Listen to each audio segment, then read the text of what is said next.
Hey, it's Toya Combine.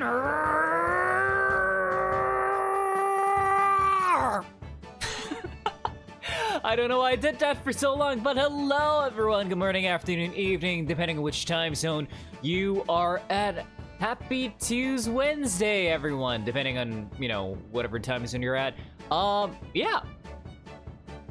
As the really popping music is telling you, we are back with the Great Ace Attorney Chronicles. I don't know why I said it like that, but we're back with the Great Ace Attorney Chronicles. It's been quite some time since we last played this game.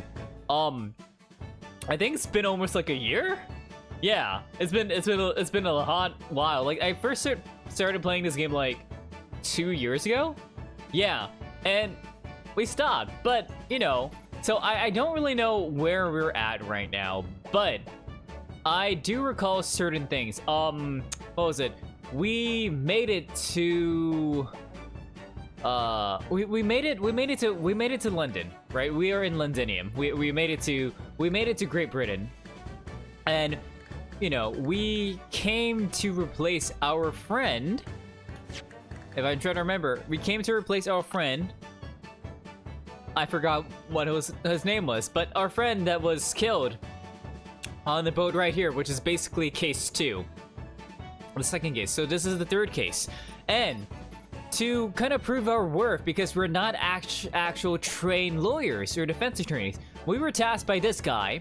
We, being Rinosuke and Sasato, we were tasked by this guy, Male Stronger, the Lord Chief Justice of the British court system, to defend, to be the defense lawyer of this guy, Soseki Natsume, the one who, this author, a scholar sent to Britain by the Japanese government for further study of English. For those that don't know, he is actually a real-life author of a very famous book called Wagahai Neko. Yes, it's for those that play Persona 5. It's the reference. It's basically where Morgana gets his Wagahai from, because there's a reference to this author and that specific work. It's a very seminal Japanese literature, as it were. And if what I remember is correct, is that we just got done going to prison and talking to him, and I think we came to Herlock Sholmes. I can't forget that's what he's called here. We came to Herlock Sholmes' place to speak to him about it, to speak to him about this case, like kind of like pick at his brain for it. And then we met with Iris. Yeah. And I don't think we actually know anything about Iris yet, except like this part, right? We don't actually know who she is. Although, if we look at our court records, it's spoiling it for us. So let's close our eyes and not look at that. Yeah. I mean, I know who Iris is, but in any case, yeah, it's been a hot minute since we last played this game. Last time we played this, I was not in this farm, I don't think. Yeah, it's been actually like more than a year since I played this game, and I was not in this farm. So, let's talk to Iris. Let's see what this is about. Converse. Iris Wilson. Okay, Iris. Oh yeah, she's the one that gave like Wait, is this day 2? Wait, yeah, wait. Have we already... Wait, I don't think we have already... Wait, hang on. Part 1, Sholmes Street, Briar Street. Okay, alright, we have not been to court yet, I don't think. Or maybe we have, I'm not too sure. Because we don't have any information on the prosecutor yet, right? Anyways, I'm just gonna carry on. It was you that we ran into yesterday, wasn't it? At the Old Bailey. Yes, that's right. You were ever so helpful. Well, thank you so much. Oh no, not at all. I'm so sorry we couldn't have been more welcoming. Though, at the time, we did have a rather large gun pointed at us. Oh god, that's a steampunk gun? Like this? Ah, thinking back now, you left with Miss Lestrade in tow, didn't you? Wait. Oh. Wait, no, this is- wait, hang on. Is this our second case then? Cause like, I'm trying to remember, cause I do distinctly recall, wait. I do distinctly recall, a case with, like, the carriage, right? Cause we brought that, no, then we have met the, prosecutor. As you can tell, it's been a hot minute since I played the game. I'm just trying to remember. Yeah, yeah, Lestrade was on the carriage, right? Like the bus carriage thing? Yeah, okay.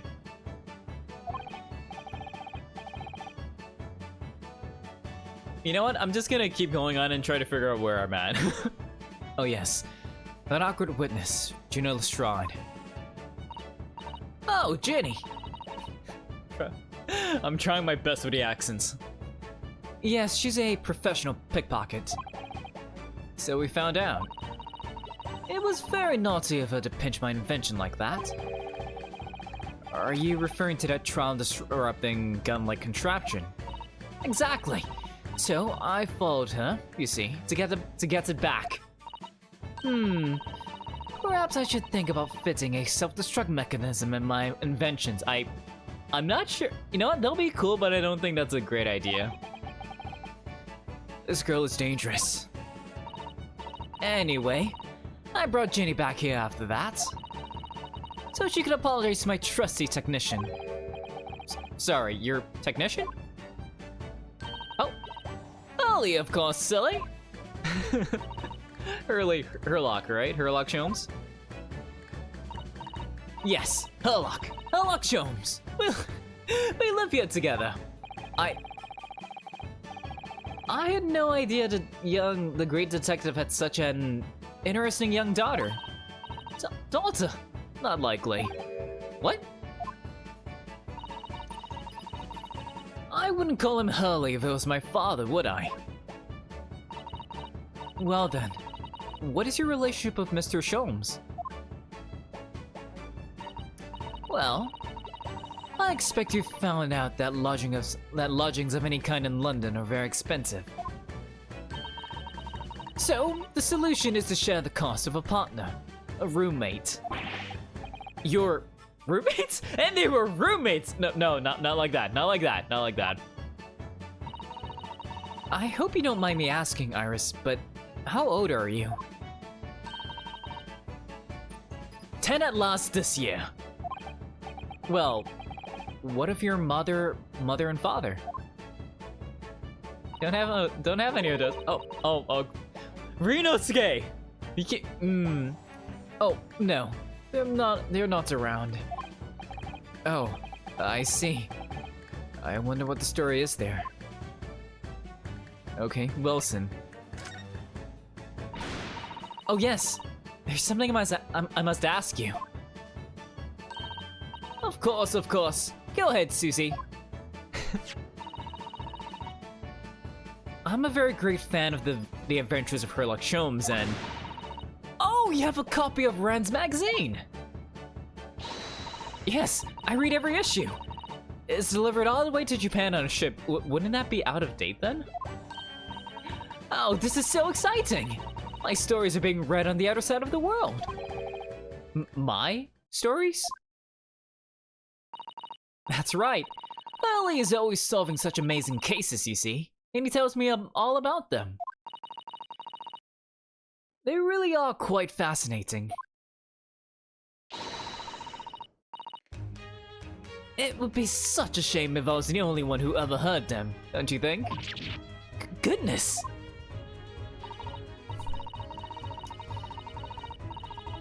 Last night, he was telling me all about a new case he just solved on a steamship traveling from a faraway land. So, I was just in the middle of typing up the manuscript for the next issue before you came. So, you are the author? Yes. I'll let you in on a secret if you'd like.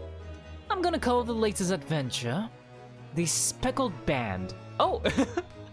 like in the actual novel, okay. The Speckled Band? That's certainly very familiar because of the snake, right? Of course. I always change one or two details in the stories. And that. That's time. I had the idea of making a venomous snake be the cause of all the trouble. Oh. That was Mr. Sholmes' first thought as well, actually. Here's the thing about that, right? It's like, all of his, cause for what we know right now, Herlock is very incompetent, apparently. Right? I have my doubts. But it's like all of his little, from what I understand, all of his like things that he gets wrong in cases are actually what actually happens in the books that you know that are adapted. So like all the things that he gets wrong actually happen in the books themselves. So it's kind of meta in a really nice way. Yes, and of course I know that a snake might not be a credible fit for the facts of the case exactly, but it's a story. Some poetic license is justified to make it more thrilling, I think. Don't you? So, do you mean to say that all stories are fake? Are the stories about Mr. Sholmes that are published in Rand's magazine all written by me? Yes, on my wonderful and very modern typewriter. But all the stories I've ever read are written by a doctor of medicine, Mr. John H. Wilson. Is she saying that she has a medical degree? Susano's getting more and more worked up. Ah, yes, that's me. I mean, my name really is Wilson. But what about the doctor of medicine part? That's all true too. I am a doctor of medicine. No, at 10 years old? And we're like, what, 18 or something? Like, goddamn. We gotta buck up, Scale, Jesus. At 10 years old? Well, that's quite incredible. But, Dr. Wilson is an English gentleman! Why are you so on about this, Susanoo? My god. Ah, yes. I did alter the setting slightly, for the stories to be more compelling. Oh. Well, it sounds a little strange, doesn't it? A great detective with a 10-year-old girl in tow. I mean, it could be like Detective Conan, you know. I've heard stories about the great, you know, Mori Kogoro being tagged along by a 9 or 10-year-old, I think. How old is he? Like, is he meant to be masquerading as 7 or like? I don't actively recall. It's been a hot minute. I suppose it does. Yes. Poor Susato-san. She looks like her whole world has just fallen apart. Oh my god. Okay, your deductions just now. About before. Yes? What's on your mind, Bruno? Do tell me. How did you know? That I was a lawyer and we just arrived in London, I mean. Yes. Oh, and that we have a difficult trial tomorrow. How did you know? Okay, so we haven't gone to trial yet, but we did have a thing, right? With the carriage?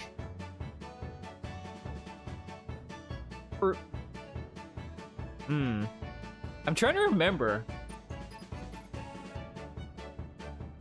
Wait, hang on, let me look this up. Give me a second.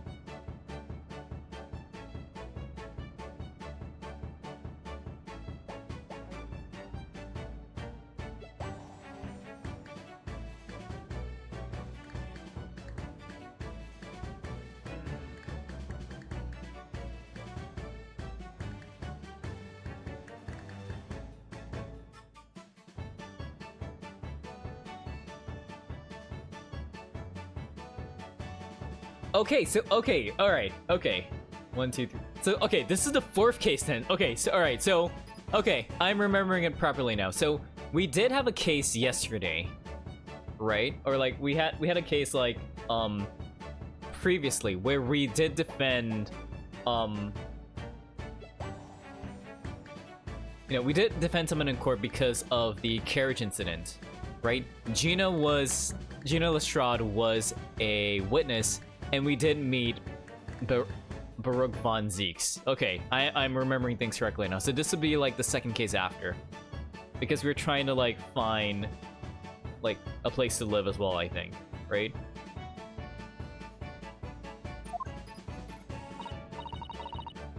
Oh, that's what you mean.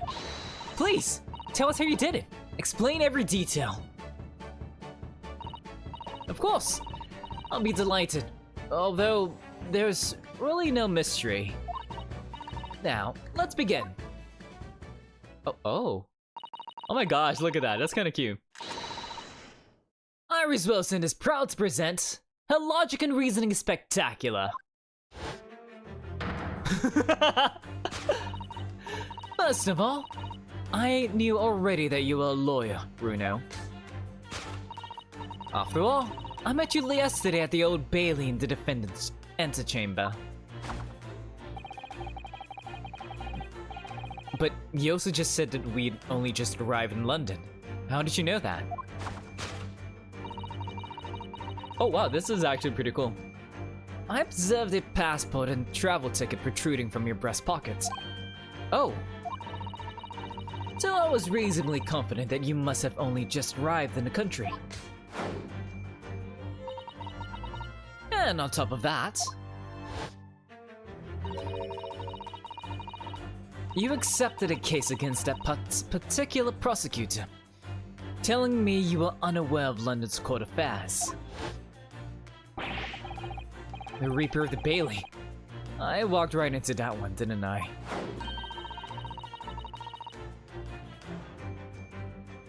Then I noticed it read ink stamp on the back of Susie's hand.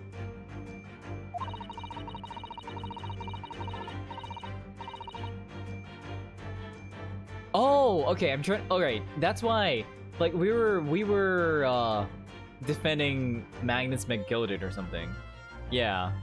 Like this rich man that seemed very sus. Very sussy-wussy. Yeah. Anyways. You were given that when you visited the local prison to meet with a suspect, weren't you? Earlier today. Ah. They use those stamps to keep a close eye on comings and goings, you see. I didn't realize. And a red stamp is used for people visiting foreign inmates. So, that told me that even though you had only yesterday concluded a trial of Magnus McGilded, the two of you had already had cause to visit a foreign inmate at a local prison. However, neither of you was wearing a particularly sad expression on your face. So I concluded that the prisoner was unlikely to be a friend or relative. Fair enough. That led me to believe that you must have accepted a new case. I see. Honestly, like this is really good deduction.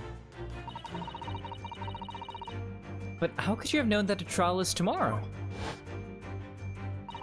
Well, having barely been home a few hours yesterday, Hurley solved yet another case. It obviously amused him. He told me that he caught a Japanese man who was bawling and trembling. A Japanese man? Well, that clearly must have been Soseki, right? Mr. Natsume! Now, Reno has that fancy Japanese sword. And I think your outfit is called a kimono, isn't it, Susie?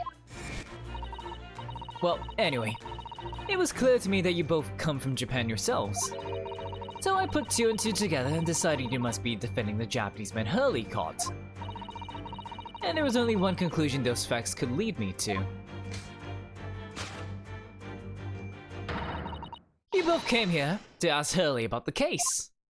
Well, yes, I think, yeah.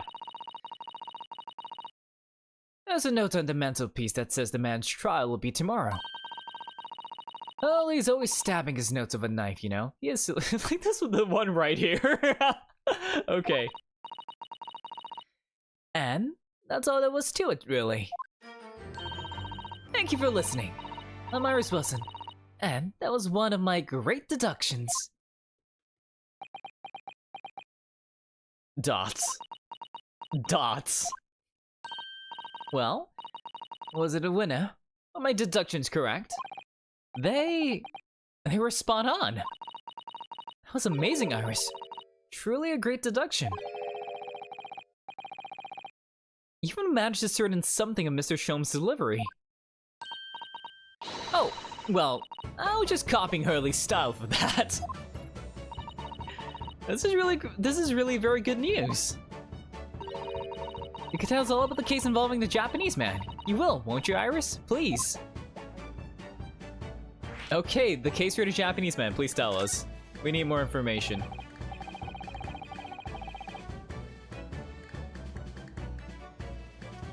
So, yesterday, Mr. Sholmes apprehended a Japanese man, you were saying. Yes, yes. Hurley had just arrived back in London after his sea voyage.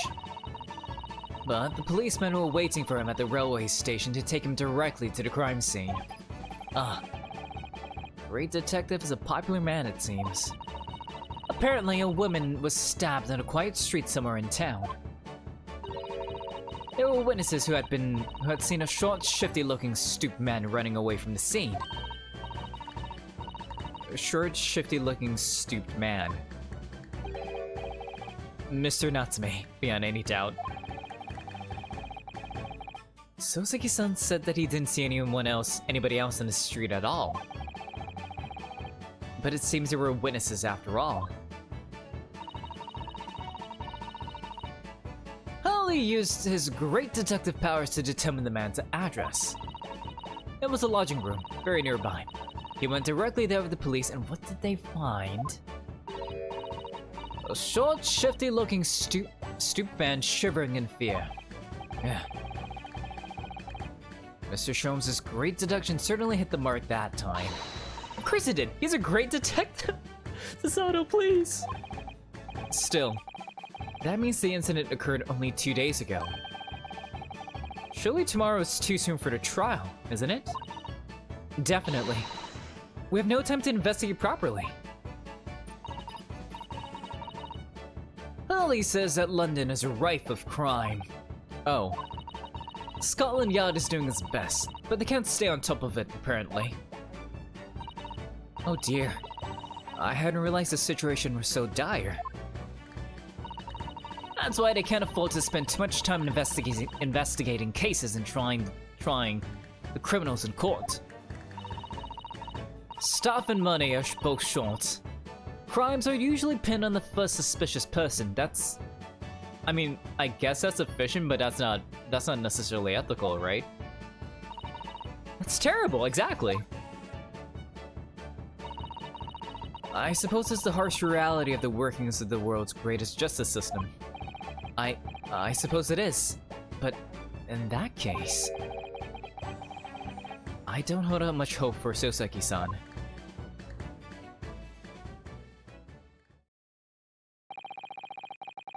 Thank you for answering so many of our questions, Iris. This has been very informative. Aw, look at her. Oh, you're most welcome. I've had so much fun. Do you happen to know where Mr. Sholmes is at the moment? As you guessed, we'd like to ask him some questions about this case as well. Well. I expect Hurley's still investigating the scene. So can we go there? Of the case involving Mr. Natsume, you mean? Yes. Mr. May? Holly said he was going to the man's lodgings. If you leave now, you'll probably catch him there. Iris, do you know where those lodgings are? Well, I imagine the police are still investigating the scene of the crime themselves, aren't they? Did you happen to come across a detective by the name of Gregson when you were there? Yes, we know Inspector Gregson. Oh, good. Ah, goody. In that case, give Gregsy this from me, would you? If you do that, I'm sure he'll tell you what you want to know. Really? Okay. What is this? A 5-shilling piece and a postcard, it seems. Like 5 quid? Okay. Iris's postcard has been entered into the court record. Can we read it? Oh.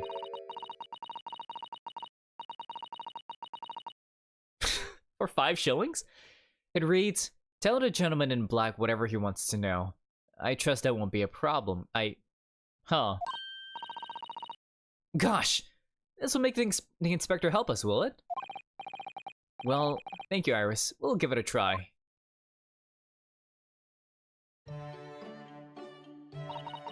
Good luck then. I'm going to return to writing my manuscript, The Speckled Band. I'll be making more special blends of tea, so come back again soon. I'll be delighted. Thank you so much, Iris. Thank you. Well, Mr. Naruhodo, it's back to the scene of the crime. Let's go. So, somewhat dubious that they would exert any influence over the men of Scotland Yard at all.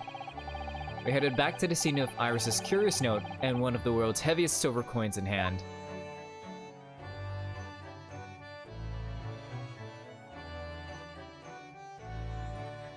Oh, that was all part. Okay, I guess we didn't complete part 1. Okay, it's yay, part 1. Yay. Yeah, save our progress. What the fuck? All right. Man, it's been a hot minute, hasn't it? 2023. Yeah, literally, it's been a year. Damn. Okay.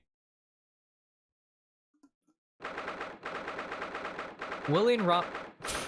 Okay. All right, Briar Road. Hey.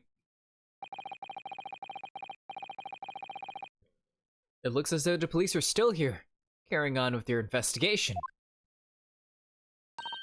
Perfect. So let's find Inspector Gregson as quickly as possible. Yes. And let's see if he'll take a break from his chips to look at that silver tip Iris gave us for him. Man, I could go for some chips right now, like some fish and chips. Can I examine? That's one of the officers from Scotland Yard. The police are making sure the crime scene is undisturbed. I have a feeling that if we wander too close, we'll be clapped in irons. I think you're being a little overcautious. We've done nothing wrong, so we have no cause for concern. Oh no. I'm not getting caught out again. Twice is enough. Twice, I found myself in handcuffs despite not knowing a thing about what was going on. Yes, you've had some dreadful experiences. I'm sure it's that wide-eyed look of panic you're so prone to. It does you no favors at all.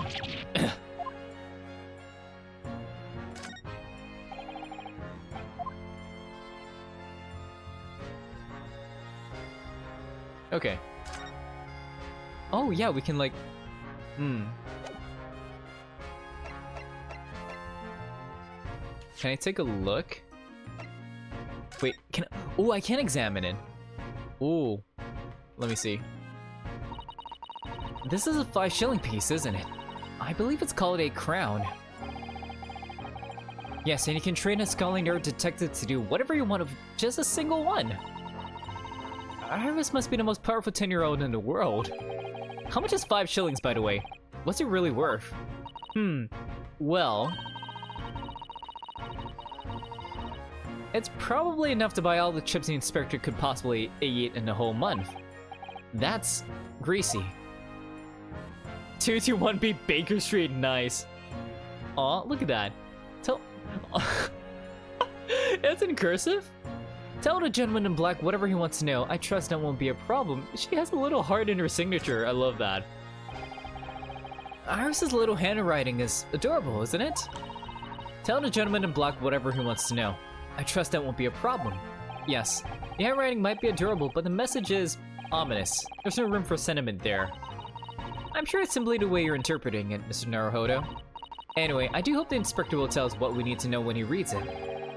You don't think it will just make him munch piping hot chips until steam comes out of his ears, do you? Well, that wouldn't be an entirely terrible outcome.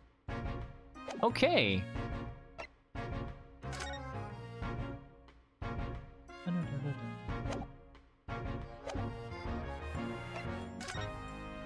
Oh, okay. I guess we do have to present it to him. Sir, I've come bearing gifts for you. Shit. Hang on. Present. Take that! Inspector Gregson, do you have a moment? I'm sorry to say I don't. I'm a very busy man. Much too busy to talk to a pair of foreign get-abouts, that's for sure. We have these for you. A present from Miss Iris Wilson. What? From me? From a ladyship? Her ladyship? The fuck? Okay. Her ladyship? Give that here! At once! Come on, hand it over! That's for me! Wait for me to give it to you, will you? It's crushing his chips! Sir! Those precious chips, those thick wedges! What was that coin exactly? It's a silver crown. Silver crown, obviously. But it's a lot more than that. It's, well, it's an appearance fee. That's what it is. An appearance fee? Oh, I see. You mean, what do you mean?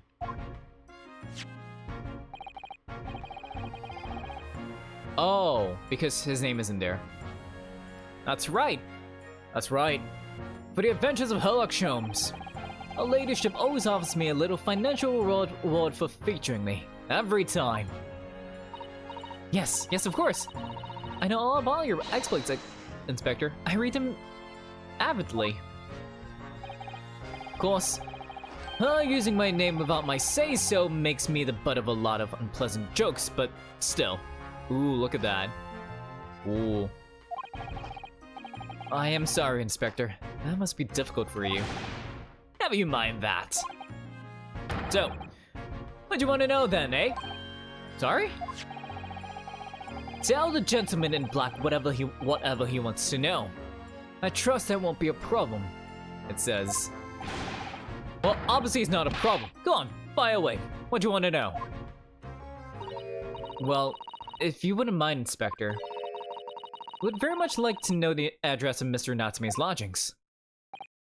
Ah, the little knife-wielding mustache Japanese fellow. He lives in a right old hovel. It's just over there. Look. Oh, that one? On the first floor of that house in the corner where that wreck of a bicycle is propped up.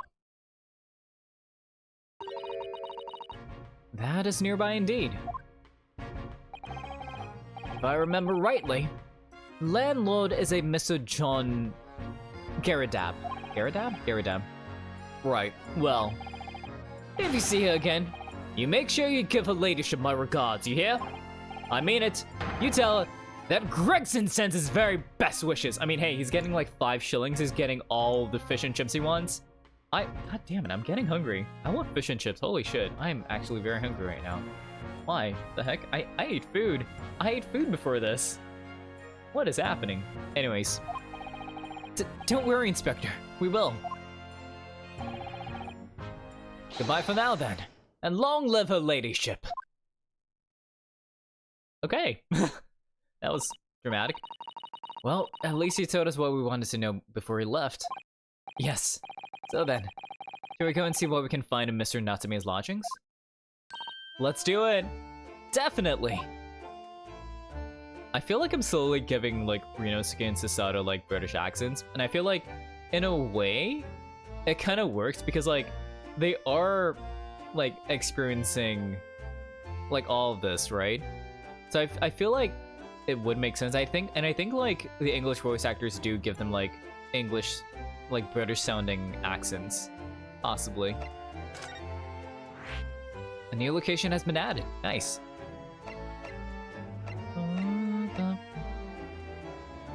Let's go.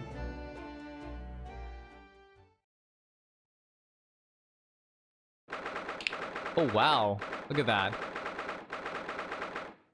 A metal, what looks to be like, you know, bullets, a whole cannon, a lot of T-sets. That's a saber right there. Okay.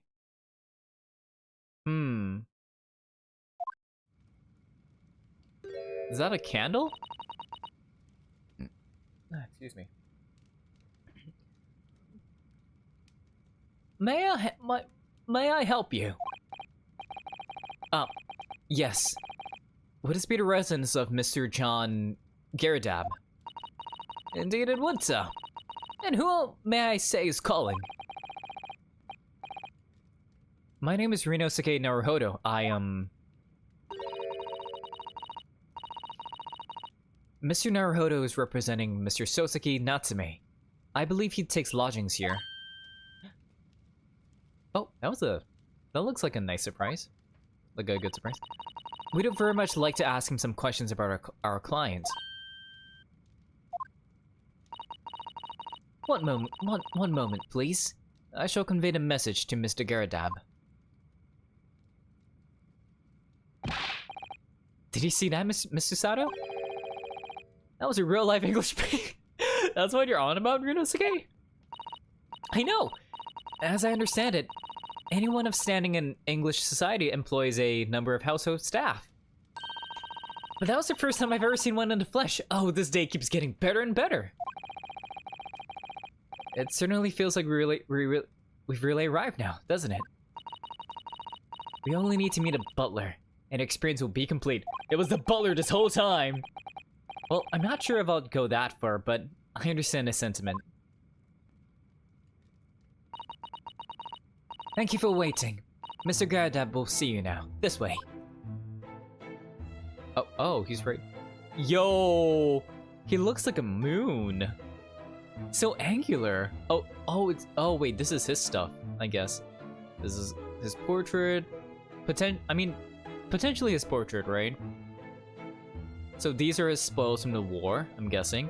This is his maid's other top frilly thing. Hang on, I'm gonna take a look and examine. I'm just gonna mosey my way on over. Oh, okay. Let me take a look at that. Look at that enormous screen. It must have been put there deliberately, surely. Yes. It certainly feels like someone's trying to hide something from view. What could be behind it, I wonder? I'm gonna have a very quick look. Just a little peek.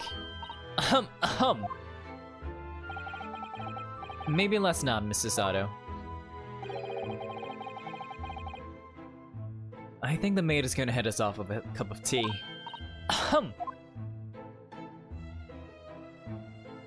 What about the candle here? Like, that's obviously burnt. Oh, I guess the screen is covering that up, huh? It looks like a war medal. It looks like a Medal of Honor. And it's showcased on a very grand banner. Yes. It's displayed with some pride, I would say. Although, it bothers me that it's not straight. What? That old thing? Sorry? I should be glad to see the back of it. But the journal would turn in his grave if I disposed of it. The wall's the best place for it. Keeps the belly thing out of my way. So it's just been polished to shine by accident, I suppose. There appears to be an inscription on the medal itself. Look. Let me see. It says, for distinguished participation. They handed out participation medals in war? What? Sounds like the kind of honors even I could be in line for. Well, one doesn't like to blow one's own trumpet, but I was given that for my time in the army. Can't measure an officer by the number of medals to his name, of course. Common knowledge in military circles. I Okay, that looks like your military uniform. That looks like your portrait. Portrait of Mr. Gary Dab is glaring at me, I swear. Have you noticed that all the little frames contain photographic prints of Mr. Garibad as well? Garidab, I keep mispronouncing his name. Yes, and there seems to be a statue of a lion on the mantelpiece as well. Ah, yes. Seemed to come back from the local pawnbroker of that little trinket. Seemed to come back? What do you mean? The chap who runs the place is a bully wizard. Went in to sell him something and came up with that thing. In point of fact, now I think about it, I rather often find myself leaving the place with something I don't need. The lion ornament certainly seems surplus to requirements. Sato-san doesn't pull her punches. Or throws for that matter. Right, she does like judo throws.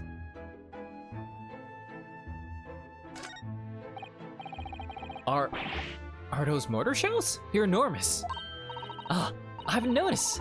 What are they doing here? Like, literally, what are mortar shells doing here, my dude? Ah, those old things. Couple little rounds I accidentally fired into the barracks during training. You fired those in the barracks? Bro, how were you not court-martialed? It became a bit of a colorful regiment folklore, that incident. You mean, you deliberately hunted out the spent shells? Well, I wouldn't say deliberately, exactly. You're only scrap iron, after all. Usually just thrown away, I believe. But you never know when things might come in useful, do you? Useful for what, exactly? Yes, well.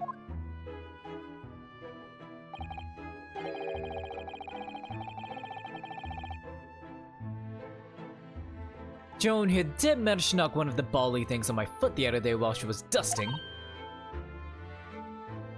Oh no! I hadn't shed a tear since 1869 before then, you know? Maybe reconsider throwing them away? That uniform looks fairly ancient, doesn't it? It's clearly been well looked after, though. That old thing? Not much better than rags, actually, really. Oh? Well, that ceremonial god at my retirement bash, you know? But I'm not one for dwelling on the past, me. Would have gladly thrown it out, but you know how it is. Anyway, doesn't hurt to have the odd piece of memorabilia lying around, does it? Oh, I see. Perhaps we should leave the past in the past.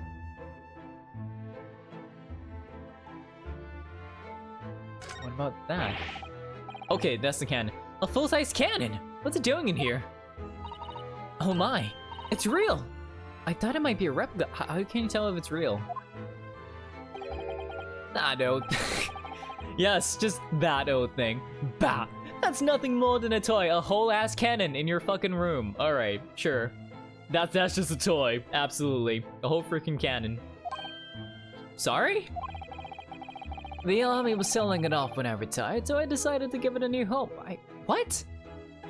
Are you sure? It sounds like a controlled item. Never know when the enemy might attack next. Jolly useful to have a cannon about the house. Really?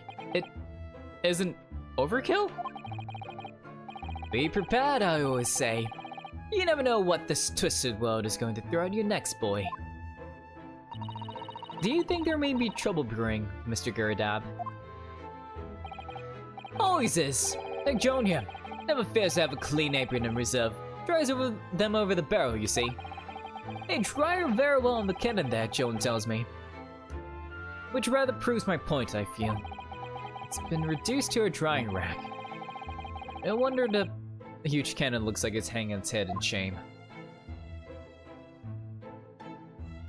You can see the outside. The window looks out over Briar Road, where the young woman was attacked. Oh yes, I can make out the policeman on the far side of the road investigating the crime scene. The glass is rather murky, isn't it? You can't see very clearly. Does this thing open at all, I wonder? I shouldn't underestimate the bitterness of a London winter, sir. Sorry? As soon as you open that window, the tea will freeze in the pot. No Londoner would go opening windows at dusk in the middle of winter, I assure you. It seems very unlikely that these two would have seen anything of the incident then.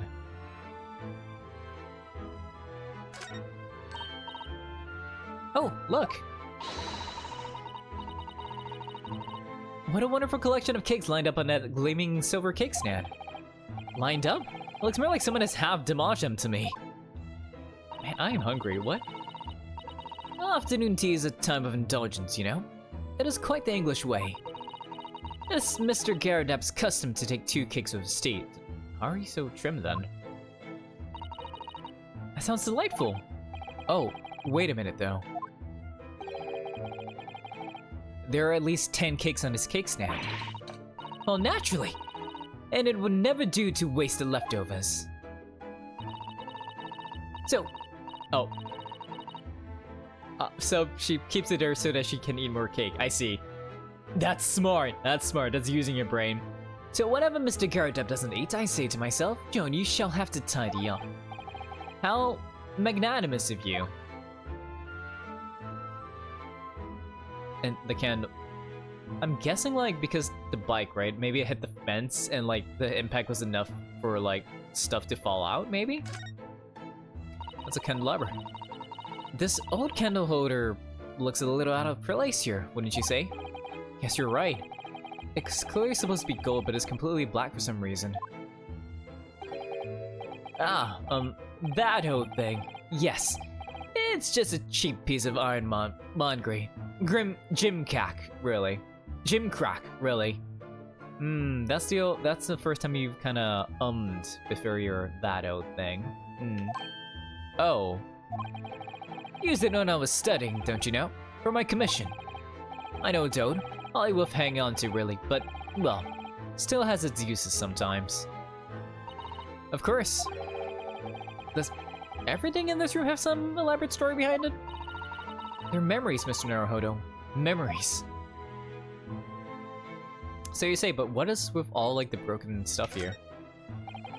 Look at this crockery on display here. It's rather unusual, isn't it? Oh my, a genuine London dresser! Isn't it delightful? Although the shelf seems to be broken and the crockery is... Oh dear, it's in pieces! It really is. The word crack wouldn't do that chinaware justice. Ah, I wonder. Perhaps the cannon was fired at it. That would demolish the wall. Susato, that would demolish the freaking wall. The wall would not survive that. Yes, probably something like that, but let's not delve too deeply here. Okay, and I think we've investigated all that we can with them being in the room. Wait, hang on, the cane.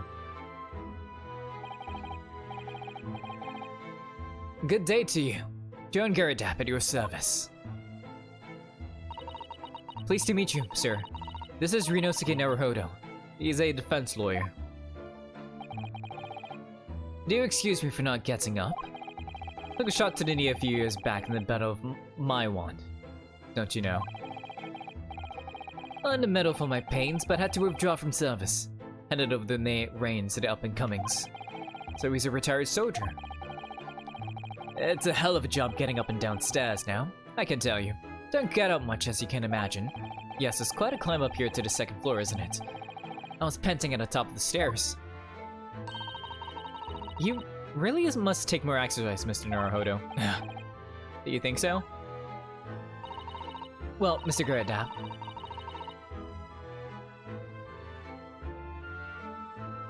Excuse me. No doubt you're very courageous to earn yourself a medal. Oh, it was nothing. The medals just say Fodoro, really. Wouldn't like to offend the general, though, so I grudgingly display it on the wall. Why don't you fetch it down, Joan? Let these good people see it properly. Joan, fetch it! Oh god! Oh, yo. Dash it, all woman! Be careful! Hey, at least she knows like when she doesn't want to do things. Oh, dearie me! I do beg your pardon, sir. you jolly nearly took the skin off my hands. I shall be more careful, sir. So, anyway, there you have it. Living the quiet life now. Yes, I see. Now then, I hear you want to know about the chap lodging downstairs, is that right? Yes, we would be very grateful if you can answer some questions for us. Only too pleased, naturally. Especially if it helps to keep the peace here in Blightly. We forged an alliance with the Empire of Japan recently, as I'm sure you're aware. So this case is very much in the public eye, as it were. Oh, is it? Even had some famous detective poking around, you know, in his old house, would you believe? Yes, Mr. Herlock Sholmes. Could have been. Didn't catch the chap's name. Not really my cup of tea, all that detective business. Oh, but you have a copy of Ren's magazine here, so... no, Anyway, the chap's investigating the foreigner's room as we speak. So it's in Soseki-san's room. That's a bally nuisance is what it is. The whole neighborhood's twitching its curtains now. I don't like all this fuss. It's jolly unsettling. About Mr. Natsume. About Mr. Natsume then, Mr. Garadab. Please, do tell us. Ah yes, the Japanese chap. Only been lodging here for a week. Oh, just a week? Just 1 week? So we moved in very recently then. I have 2 lodges most of the time, one on the ground floor and one just below us. The first floor room became available a week ago. You... Dash it all, Joan, do be careful! Oh, my goodness. I'm terribly sorry, sir. Hang on, let me take a look. Dots. If you want to know my opinion, I thought he was a shady sort from the moment I set eyes on him.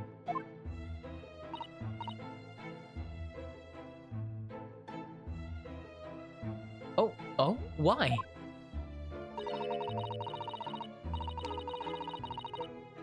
He seemed to have a most nervous disposition, always shaking looking over his shoulder.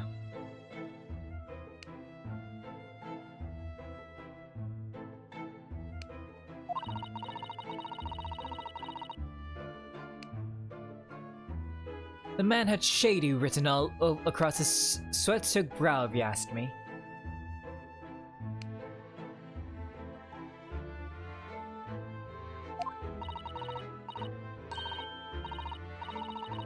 I said to myself, Joe, that man is trouble. Sooner or later he's gonna do something untoward.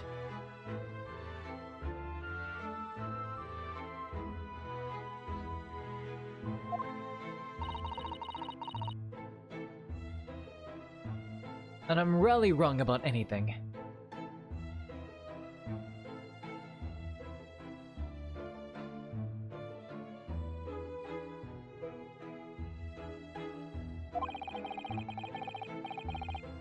We won't be calling this maid as a witness, that's for sure.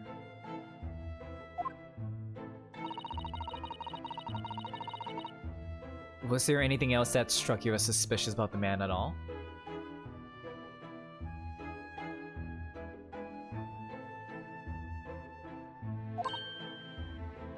Dots.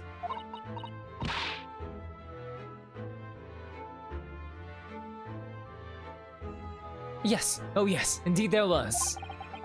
And she's dying to tell us. Alright, tell us about him. How do you notice anything else at all about your lodger, Mr. Natsume? Oh my word, yes. A man was shadier than an orchid. An orchid?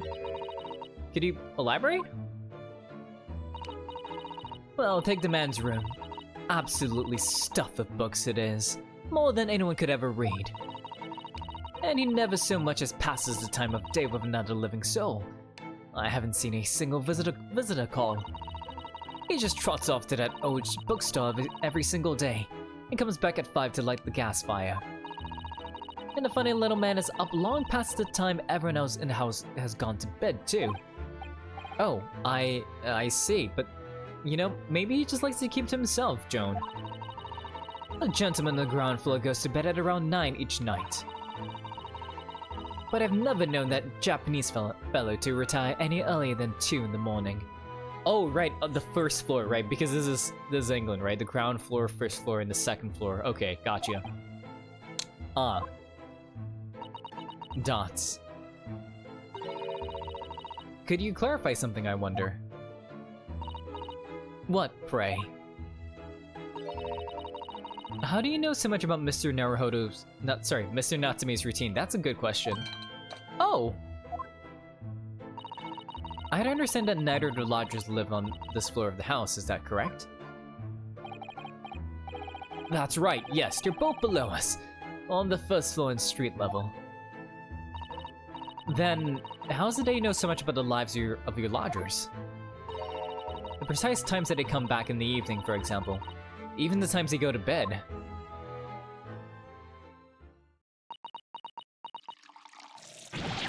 Ah! Good grief, Joan, do be more careful, women! Oh my goodness, sir. I'm terribly sorry, sir. I feel like they're using that as a distraction to not answer the questions, but you know what? It's fair.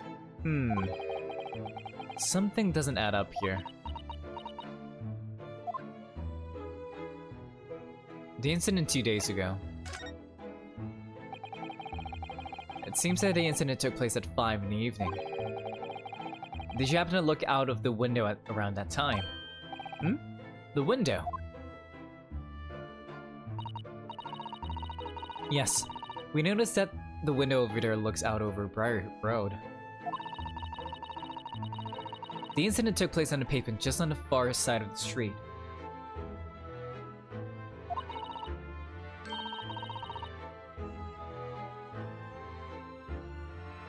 Was there anyone suspicious loitering nearby?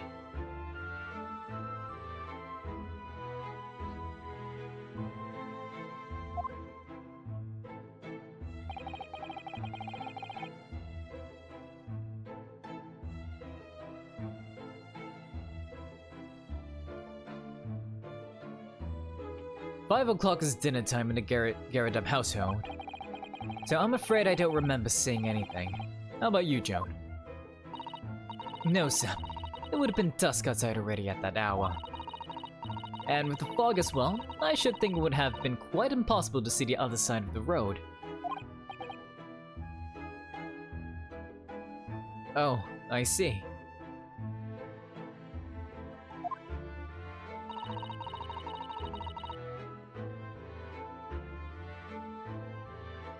Did you notice anything out of the ordinary then? Such as? I mean, you know, like a murder or anything? Anything at all. Even if it seems, oh wow, even if it seems unrelated. Okay, so I guess like the damage here isn't caused by the bicycle because you're not on the ground floor, right? You're on the second floor. So I'm guessing an incident happened here. Stuff was maybe stuff was thrown here and then knocked over the candle and then started like burning up here. Yeah. Well. Yes? Was there something then? Oh, it's nothing particularly significant, but around that sort of time in there. Ah! For the love of God, Joan, watch what you're doing. Man, Joan, what are you doing? She's really like making obvious that they're trying to hide something. Oh, dearie me! What have I done? I'm awfully sorry, sir. Do be more careful, women. Of course, sir. If I may, Mr. Narrow Hollow. Oh, yes? I have an exceedingly good memory, and as far as I can remember, nothing of any significance took place here at that hour. Nothing at all. Oh, really? Mr. Garradab, the way you were talking before, it sounded rather like there might have been. Oh, well, as I was saying, it was just a trifling matter, really. Nothing of... Joan, damn dash it all! What is the matter with you women?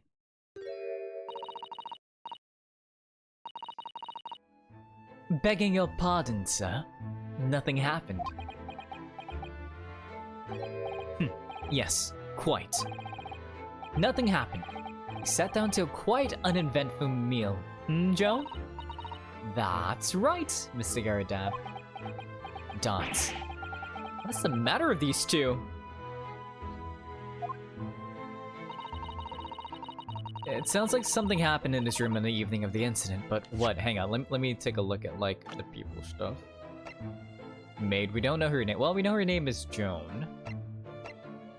36. Okay. We're not that old then. All things considered. I wish I knew. Mr. Natsume's room. Let's go take a look. Could you tell us which floor Mr. Natsume's room is on? Why, certainly. Just below us on the first floor. And Mr. Sholmes is investigating there even as we speak. Yes. Told me Nuts' name had asked him to look into the matter, so I gave him the key. Mr. Natsume has engaged Mr. Sholmes' services? That's a blatant lie. Would it be alright if we also had a look around, as in Mr. Natsume's room, I mean? Don't see why not. It's just down one flight of stairs. Who knows if we'll find anything that could help us with the case, but we have to try. We need all the clues we can lay our hands on, shall we? Yes. And while we're there... Oh, while we're there, we can speak with Mr. Sholmes again. Perhaps he'll be able to tell us more. Okay, let's make our way on over. These look like books. I notice you have a pile of books here, Mr. Garadab. Do you enjoy reading? Ever experienced a London winter, boy? Nights are long. No better way to pass the time than in front of the fire with a jolly good book. Oh, there's a copy of Rand's magazine here, I see. No doubt Mr. Garadab enjoys the adventures of Sherlock Sholmes, too. The great detective has a great many followers, it would seem. Okay, let's move to this room. Okay, before that though, I'm gonna take a very quick break. I'll be right back. I'm just gonna move my body around, and I'll be right back. Give me a second.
I'm back. Okay.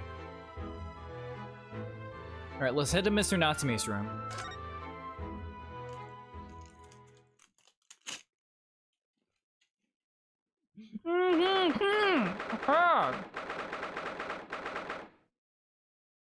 Sorry, I'm munching on a little thing right now. Give me a second.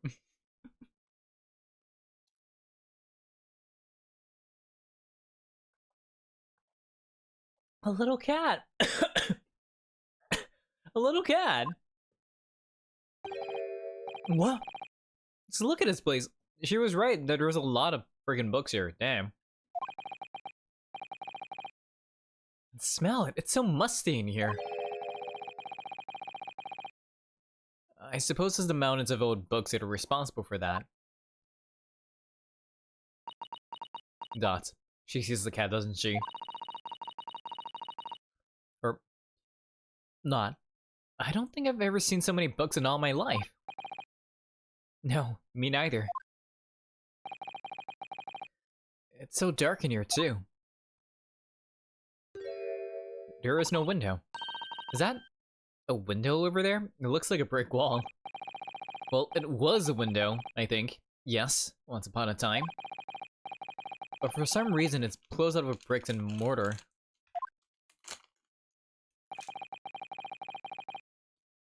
So this is where Mr. Natsume lives. By the way, I haven't spotted Mr. Sholmes anywhere, have you? No, that's true, but according to what Mr. Garadab told us, the great detective should be around here somewhere, investigating.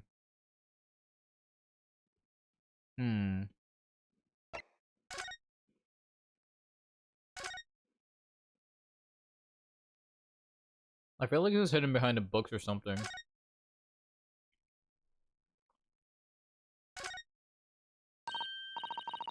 Oh, look, it's a beckoning cat from home. Look at that. It's for good fortune.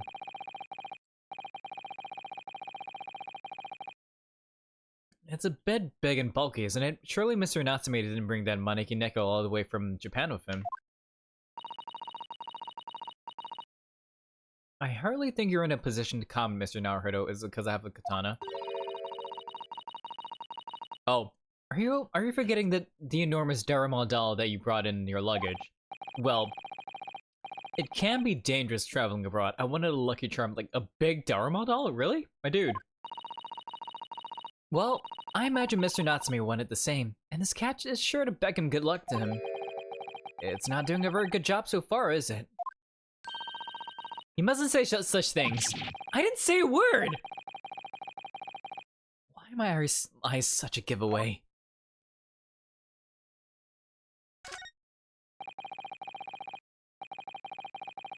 I can't find anything out of place, like the bag? Can we not look at a bag? Okay. Look at this amount. Look at that. What's that? This appears to be some sort of meter on the wall here. It looks very robust. I wonder what it's for. There's a slot for inserting coins here too. Ah, I believe that is a gas meter, Mr. Naruhodo. A gas meter? You know, for gas, my dude. Yeah, it seems there is piped gas in this district, which consumers pay for by putting coins in a meter. Oh, okay. So, if we were to put a coin in the slot,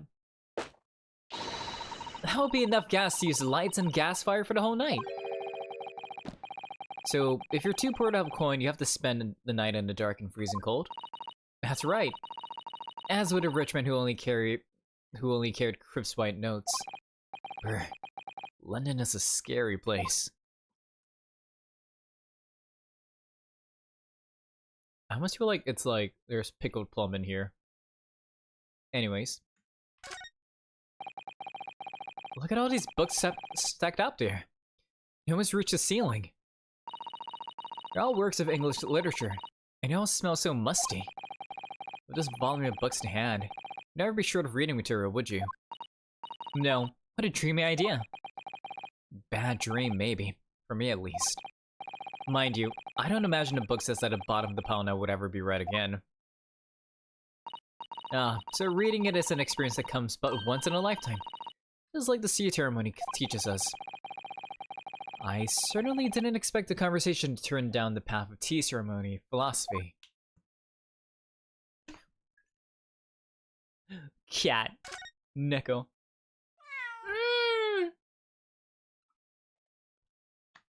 So cute, what the heck? Dude? Oh my, what an adorable little cat, right? Perhaps he's looking after all the books while his master is away. I don't know about that. He disappeared into that pile of books as quickly as a flash. It was a tricolored Mike, wasn't it? Did he even have that sort of cat here in Great Britain? Perhaps Mr. Natsume brought the little creature with him from Japan. That's made me feel homesick now. Already? We've only been in the country for 2 days. And what an interesting 2 days it's been. My gosh.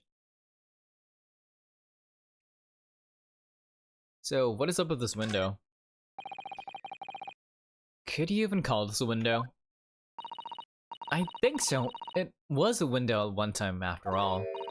Although, all that remains is a frame around some bricks now. So it's really just a wall then, isn't it? Why would anyone deliberately break it up like that? I'm afraid I have no idea. Ah, perhaps Mr. Natsume painted the brick design on in a fit of whimsy. Wouldn't he have to, like, pay for that? That's alarmingly feasible.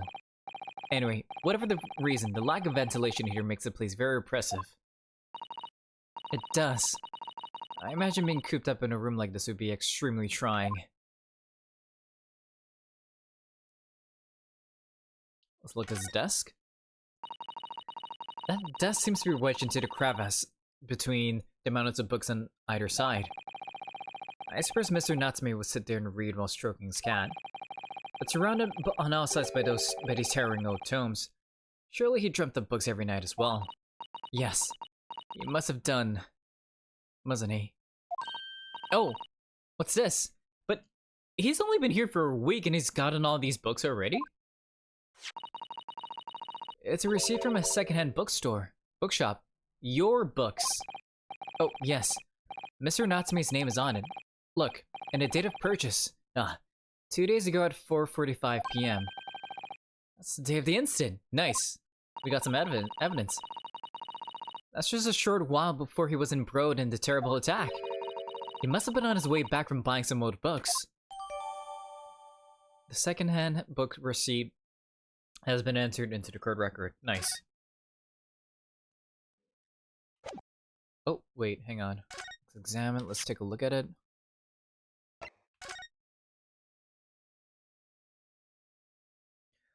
Customer Mr. Natsume, the sum of 2 shillings tendered in receipt of the picture of Monsieur Lecoq, a meal of Gabrielle, Canterbury Yearnings. As you can tell, I do not speak French. Anyways. Oh, motherfucker, you've been here. You just popped the frick out, didn't you? Alright. Hello, good sir. Ah, look, Mr. Naruhodo. Aha! There he is! Where did he appear from? He seems to be engrossed in the pages of an old book. I hope he won't mind if we disturb him. Hello, Mr. Sholmes!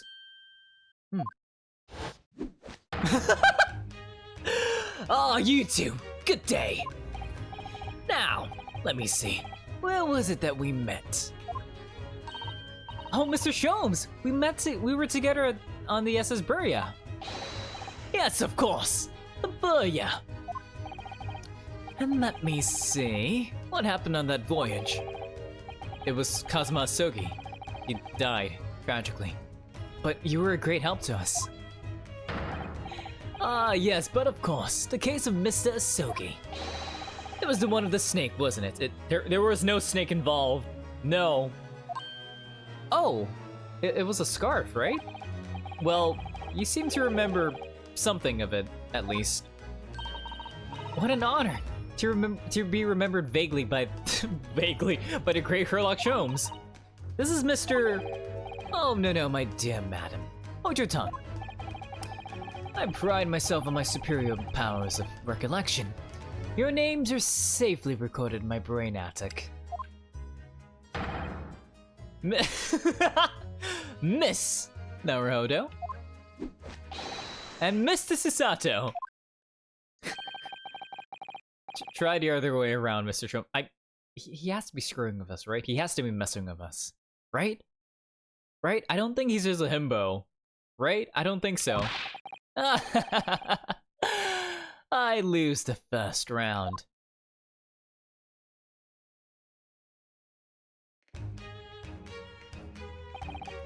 In truth, I'd hoped to invite you both to my Baker Street suite the day we arrived in London. But some Scotland Yard has ambushed me at the railway station and whisked me away to a crime scene. It was an entirely trivial case, of course. I solved the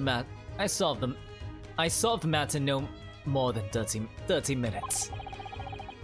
So they apprehended Soseki in that short of an amount of time. I'm afraid the pursuance of a new case has dulled my recollection of my past events a little. A little? It is a mistake to think that one's brain attic has elastic walls and can descend to an extent. I do my best to forget useless facts, unless they show elbow out the useful ones. Yes, those are my own words of inimitable wisdom, you know, from an adventure entitled A Study in Scarlet. Please, there's no need to quote yourself. I don't always remember my pearls of wisdom, but fortunately my associate pens them beautifully. You mean Iris? Man, I'm liking this man. Look at him. It's got his steampunk aesthetic. I love it. He means Iris, I suppose.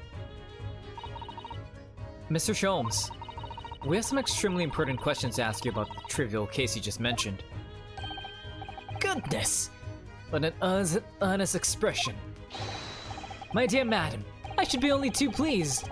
And this murky room is an apt place to discuss the murky case. Alright, let's talk, Sherlock. I mean, damn it, Herlock! Mr. Natsume's arrest. We noticed to be the lodgings of a Japanese foreign student by the name of Soseki Natsume. It seems that you assisted in his arrest, Mr. Sholmes, for the stabbing of a young woman outside here on Briar Street Road. Natsume. Yes. I believe it was a name rather along those lines. But Mr. Natsume denies it. Was it really justifiable to arrest him on so little? Dots. I'm sorry, Mr. Sato. But I have not the slightest idea what you mean. What?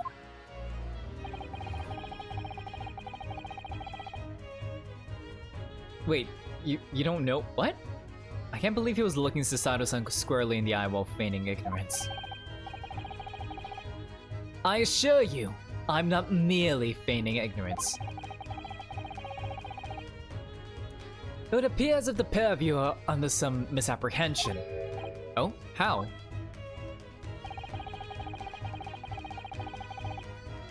I assure you I have no recollection of accusing your stupid compatriot of the crime. But that doesn't make sense! The good detective of Scotland Yard made the following request of me, and I quote verbatim. We need you to ascertain the identity and whereabouts of a man seen fleeing the crime scene. Ah, a man seen fleeing. So, yeah, so he's being truthful. He didn't accuse him of, like, the crime, he just found the guy.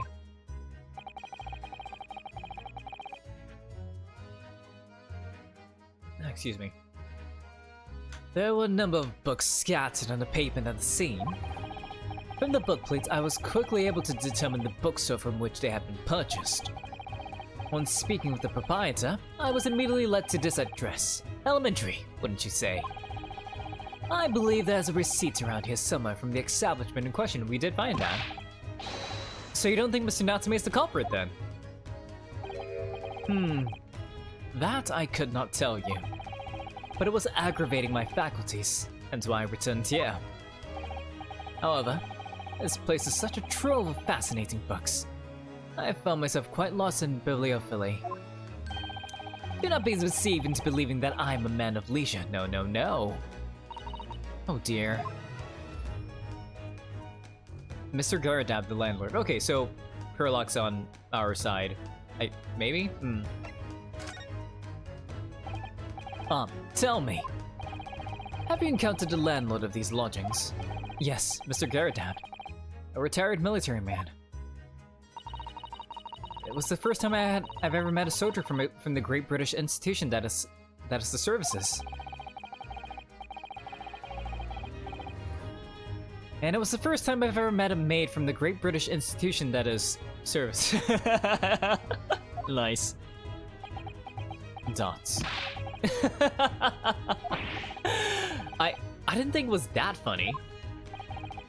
I do apologize. As you may well be aware, many households in London employ a maid. Yes, I read as much in my Great Britain primer.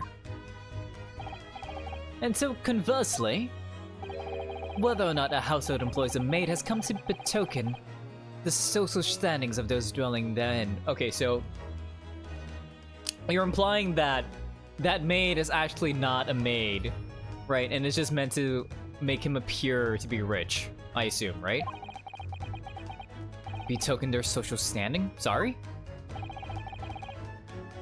Put simply, my dear fellow, those who employ at least a single maid are considered middle class.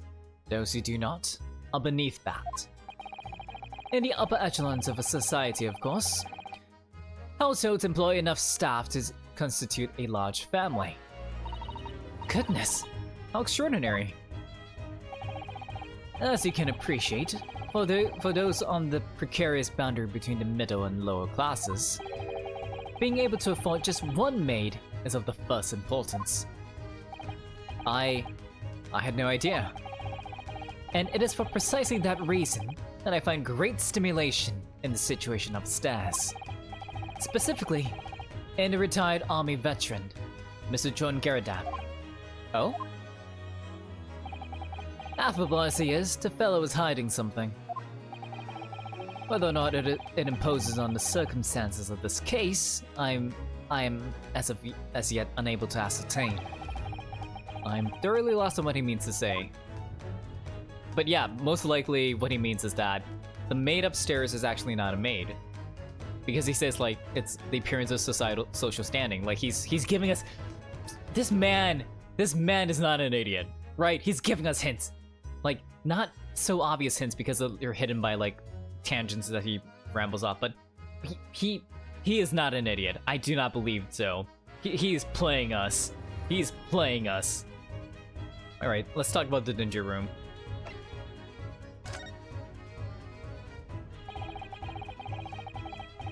This room is sterilely suffocating for the soul, my dear fellow. I assure you, any man whose lot is to dwell in a place such as this will stab somebody sooner or later. Mr. Natsume has stabbed no one. But sooner or later, as I said. Maybe not now, but maybe tomorrow. I don't believe that's the issue here. About this dark little room, Mr. Sholmes. Why is there no longer a window? Do you have any idea? No window. Well, I mean, I can clearly see that there is a window of sorts. But it's been completely blocked with bricks. Ah, I see. The answer to that question is quite simple. Window tax. Wait, actually? Window tax? What is that? Surely not a tax on windows. Precisely that. Oh my goodness. Wait, like, this is actually a thing? Alright. He's not making shit up? Alright. Until relatively recently, a tax was levied on households in this country by the number of their windows. Those of lesser means having inherited a sizable and costly family home perhaps rapidly closed up windows up. While the rich opened windows here, there, and everywhere. In an effort to curry favor of those in power by furnishing them with large sums of tax money. How awful and unjust, forcing people to live in rooms devoid of light. Indeed, disease was rife as a result. So, some 40 years ago, or thereabouts, the window tax was about— wait, so it is not recent. But its legacy remains, as you can see, in squalid lodgings such as these, for example. I suppose Mr. Natsume's stipend for living here in London isn't very generous, perhaps, or maybe he's just spending all the money on books. It would appear so. I've done a little digging, and discovered that these lodgings were offered at an extraordinarily low price. Because the room is so awful, I should think. Apparently Mr. Natsume only moved in here about 1 week ago. Yes, that's correct. However, I don't believe the low rent is explained by the shabby nature of the accommodation. Oh? Did someone die here? That's what would drive rent prices down, right? Like someone dying? Still, that is of little relevance here. A matter not worthy of further attention. Are you sure? I'm curious now. So much talking. Well, I believe I've told you all I can now. Thank you, Mr. Sholmes. Yes, Mr. Naruhodo. Was it not your intention to become a practitioner of law? You remember that, did you? Will you perhaps be offering your services in this very matter, I wonder? To the occupant of this room, Mr. Natsume, was it? I'm not sure. Not sure. On what grounds? Well, I actually defended someone in court here only yesterday. Really? Oh then. I congratulate you, sir, on an ambition realized, and so promptly too. The thing is, it really made me question things. Am I right to believe my clients? To trust in their innocence? Because I think we figured out that he actually was guilty, but we gave him an innocent verdict, right? Yes. Trust. Mr. Sholmes. Mr. Natsume didn't do it, did he? Don't. My dear fellow, I haven't the first idea. Oh, but I thought that's why you were here. Didn't you come back to investigate? Ah, yes, that was indeed my initial intention. But there are simply too many fascinating books here. I couldn't possibly ignore them. Oh, I see. Nevertheless, there are two facts that I can state quite unequivocally. The man who fled the scene of the crime 2 days ago was the Japanese occupant of this room, and there were witnesses who swear to have seen the same man commit the crime. That is all I can say. And one more thing. Oh, what is it, Mr. Sholmes? Tell us!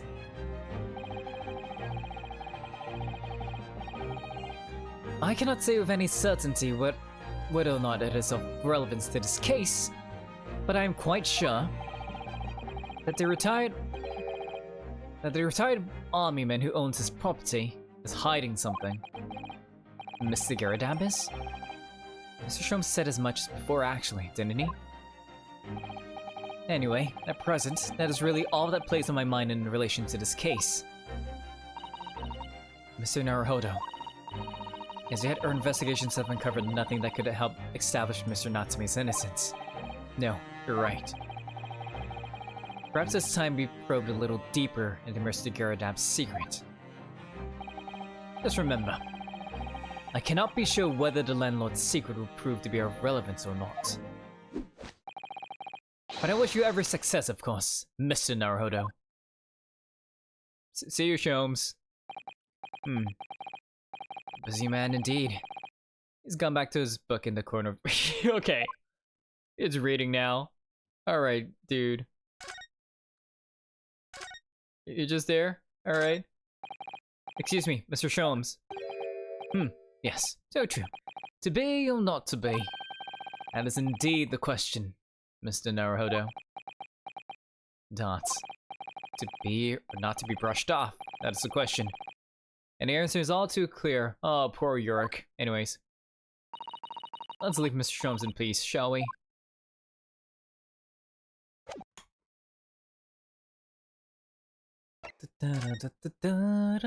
Alright. Time to go to Garadab. 19th February, Mr. Garadab's room. Ah, you pair again. Tell me, what was the detective chap, I forgot his name, still hard at work down there? Mr. Sherlock Sholmes. Ah, yes, rings a vague bell. Oh, the detective business isn't really my thing, I'm afraid. Well, Mr. Sholmes is in his element down there. Jolly good show. Another cup of tea, if you please, Joan. Now then, why don't you tell me what— Ah! For the umpteenth time moment, will you watch what your belly while doing? I shall be serving dinner shortly, so it's almost 5? Okay. Ah, yes, of course. Frightfully rude of me. But I'm afraid I shall have to ask you to take your leave, if you'd be so kind. Oh, yes, of course. We're deeply grateful for all your assistance. Not at all, not at all. Don't get much chance to talk with young foreigners like yourselves. It's been a pleasure. Best of luck in all that. Perhaps you could see yourselves out.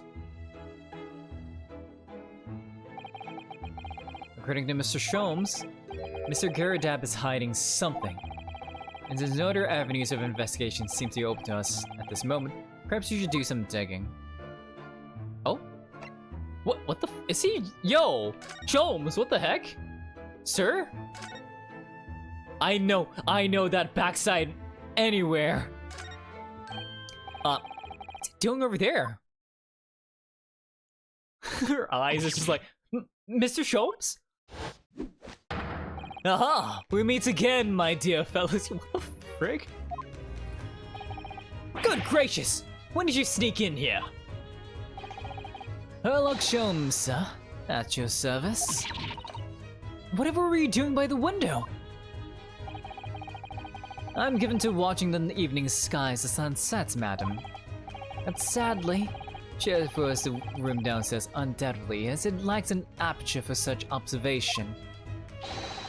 So I took the liberty of borrowing a small corner of space by the window up here.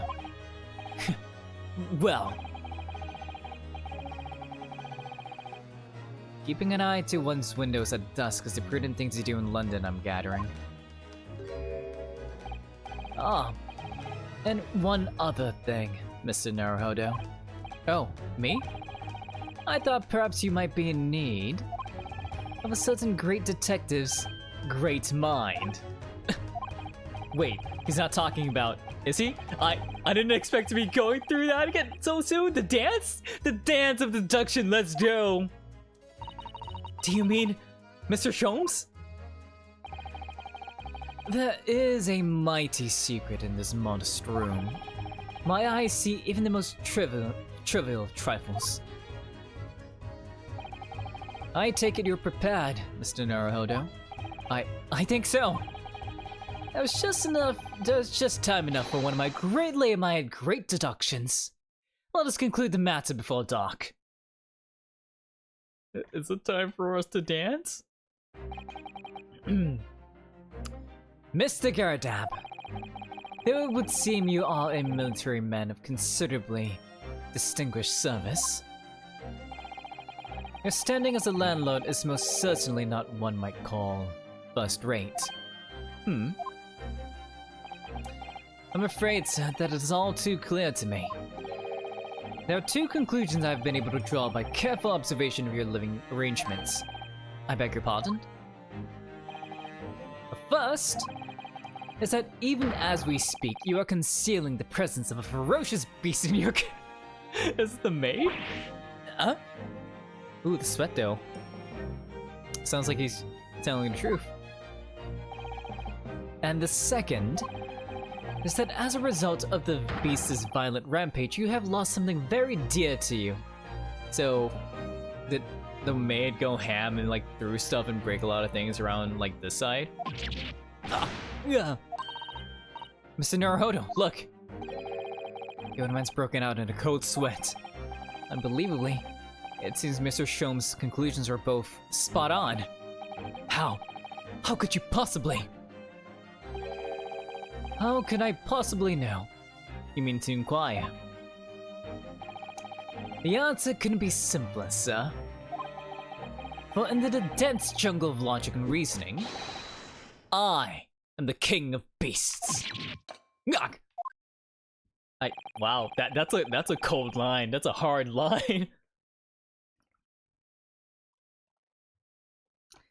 And I know only too well that wild beasts are not easily tamed. So, shall we begin? Once again, Herlock Sholmes is proud to present his logic and reasoning spectacular. I love that effect. The great deduction. The game is afoot. Let's go. Nature of the beast. It certainly shouldn't take a great detective to see that a fearsome beast has been on the rampage of late within these four walls. Thus, we are faced with the question, what form might this beast take? Is he just staring directly at his maid? Huh. For a man with a military breeding, your eyes are uncommonly candid. Your fervent glance, your furtive glance, Mr. Garadamp, leads us directly to the answer. He's gonna say the lion, isn't he?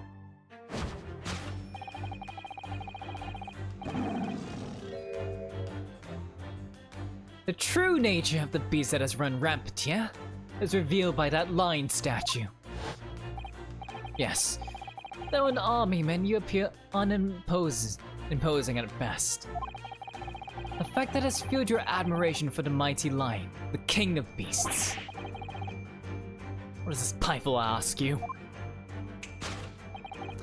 In the end, your admiration became so great, in fact, that you had a living, breathing specimen shipped. And you had a living, breathing specimen shipped from India, which we tried to keep in this very house. What? He got smacked? Did the T like smack him? Wait! Oh! Wait a minute! Wait, hang on.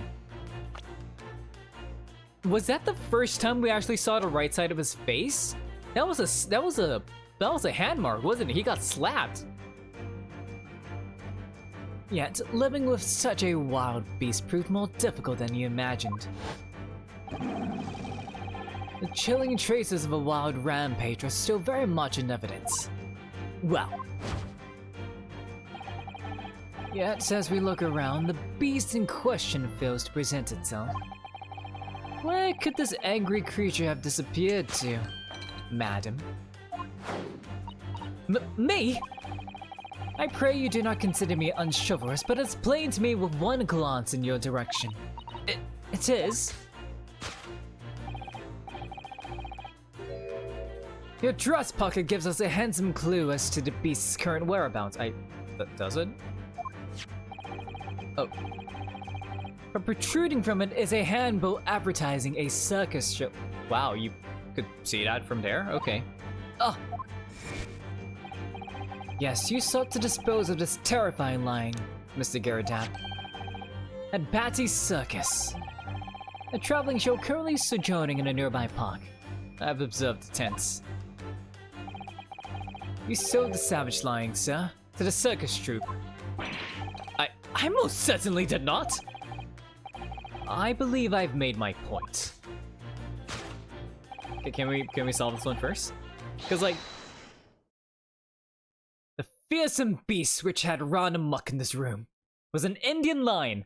So, for those that are not aware of what's happening here, so Sholmes will give a wrong deduction and we have to correct him. But I feel like he is messing with us, right? He's doing this so that we can get smarter and be more observant, right?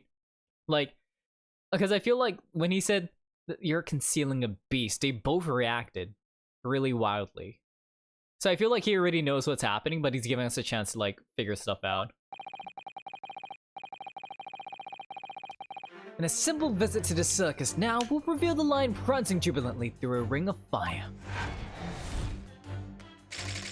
A rampaging Asiatic lion. Wait, okay. Aftermath. Now, Mr. Gerdab. It is plainly clear that you still have deep feelings for this formidable beast. Oh, look at him like having his hand there, he's hiding it. Indeed, in that blithe pose, the distress this loss has caused you is veritably tangible. Your hand weighs heavily on your shoulders, the pain you feel being revealed by that supporting arm. Amidst fits of tears, you let your beloved beast go. The strain of losing something so dear to you is clearly visible in your visage. Nonsense, man. I simply look at that hand mark. Like, I feel like what he said is like the supporting arm, the hand supporting him as he leans over on the chair here, hiding the hand mark from being slapped, I assume. But what we must now ask ourselves is the true cause of this pain. Oh, the blush. She slapped him, didn't she? This is not a blush, this is a blush of embarrassment. The eye, the looking away, the furtive glance, as he says. And we need only follow the direction of your gaze to find the answer. Yes, it is this pile of bills that has given rise to the pain you suffer. Every envelope contains another demand for payment. Ugh. Cartloads of meat, potatoes, wheat, and tea. Indeed, feeding your beloved has had a devastating impact on the financial circumstances of your household. And so you had no choice but to let it go. Yes, well, Now, in a final fit of rage, the ferocious beast carried out one last unimaginable attack. Unimaginable? The aftermath of which could be seen by observing the carpet over there. Yeah, like the burn marks. A very expensive woolen carpet, if I'm not mistaken. Oh, dearie me. What could have caused such a destructive outburst? This time, madam, I'm afraid it is you who has inadvertently revealed the truth to me. Your wondering eye has set upon the answer, you very neatly indeed. Yes. To explain the dire state of the carpet, we only need to look at the Tower of Cakes? Man, these cakes though look so good, the tarts. There is no creature more dangerous on this earth than a beast with an unsatiated appetite. Was it or was it not once said by a certain noblewoman? If they have no bread, let them eat cake. Dude, you, do not bring Marie Antoinette into this. Do not bring Marie Antoinette into this. She has nothing to do with this. My good sir. Food is at the heart of all tragedy, in fact. Whatever do you mean? Having tired of the taste of cake, the beast began to stalk its next prey. I'm sure I need not spell out the nature of this final act of destruction carried out by the beast. There is only one logical conclusion. Walked into a frenzy by hunger, the lion attacked and ate the carpet. Sholmes, please. I know you're screwing with us, but please. This is too ridiculous. The teeth marks in the carpet are a perfect match of those of a lion I once saw in India. Of course. That's it. A lion ate the carpet. It's just one big cat. If not cat, why yawn? Thus concludes Sherlock Sholmes' great deduction of this beastly puzzle. Are you sure about that? Can we? It's just a gape. Ah! What is the matter with you, Joan? You're pouring scalding hot tea all over me. Oh, I'm sorry, Mr. Garydap. I'm afraid I didn't notice. My deductions can be startling sharp. It stands to reason that your cup run in front of Boba. Indeed, my revelations can make people spill tears at times too. Oh. Mr. Shom, sorry to butt in again, but could I make an observation? Why, certainly, Mr. Naruhodo. What is it, again? Well, your deduction just now. Do you really think a line could fit inside a room of this size? Indeed. It is the only explanation for the facts. The terrifying truth all too lies beyond the realms of common sense. But wouldn't it be an idea to consider what lies inside the realms of common sense as well? But if an uncaged lion had run amok in this very room, surely Mr. Garydap and his maid would have been hurt, or worse. Ah, that's where you're stuck. No doubt the former military man held his own against the beast using that large cannon. I thought he said that he sold the lion to the circus. And what about the food? Meat and potatoes are one thing, but I don't believe I've ever heard of a lion that drinks tea. Ah, my dear Mr. Sato, it occurs to me with some regularity that irrespective of race and breeding, whenever anyone lands on Great British soil, they end up drinking tea. They're infused with a highly appropriate taste for afternoon tea.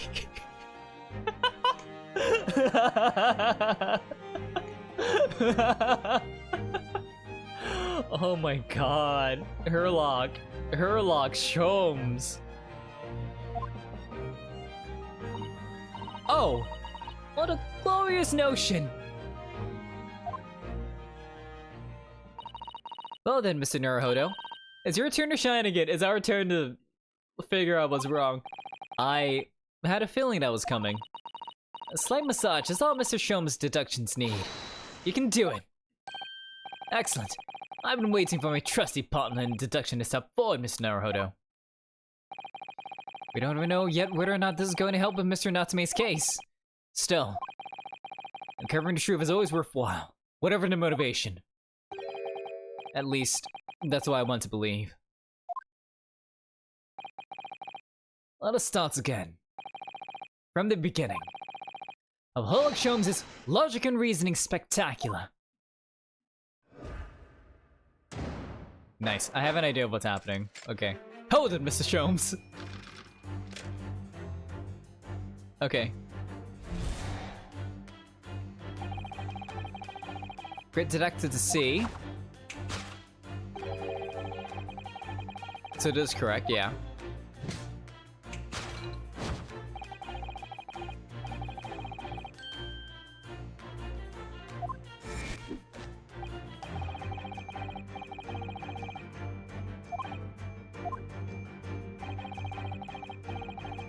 Directly answer.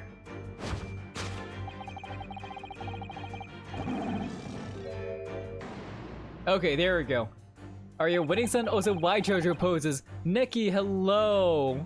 We are currently winning, and because it's Herlock Sholmes. It's Herlock Sholmes, Nikki. The great detective, Herlock Sholmes.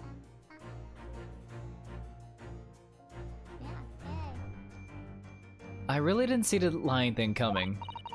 No, but if you observe Mr. Garydap's reaction, it rather seems as though some beast did and done run amok here in this room. It's the maid, isn't I see. Yes. He has to be posing, you know? It's just his personality. Look at his fin. Yes, something of a very fierce nature. But it couldn't have been a lion transported from India. So what was it then? We must follow Mr. Garydap's gaze. That will lead us to the true answer.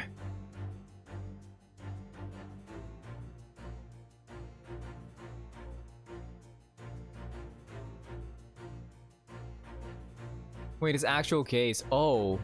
Here?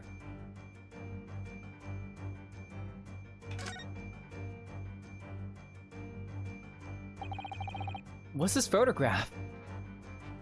Look at that. This body seems familiar. It seems to be the maid, isn't it? So the maid is his wife, right?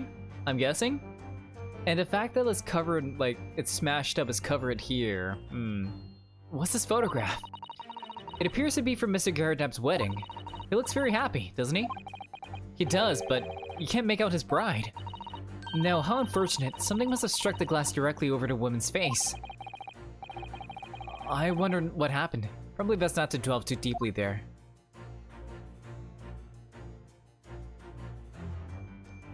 It's the bride, isn't it?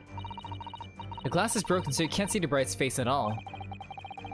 But no amount of cracks would hide the woman's plump form. I think powerful would be kinder than plump, Mr. Naruhodo. Yes, I see. Yes, she certainly looks that.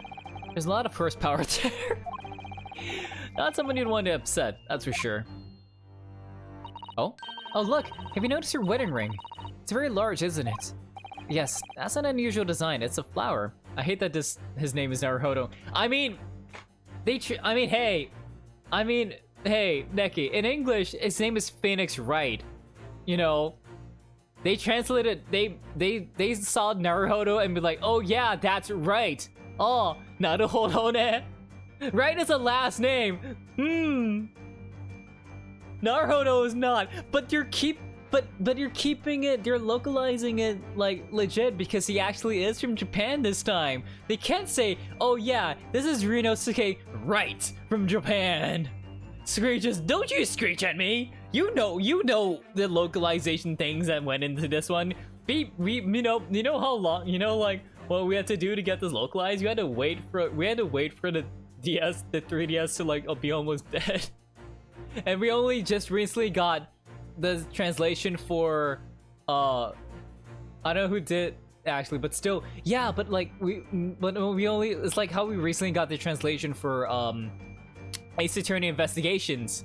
You know how long we've been waiting for the second one? We had a whole, there was a whole like full fan translation out already that was actually really good. But anyways,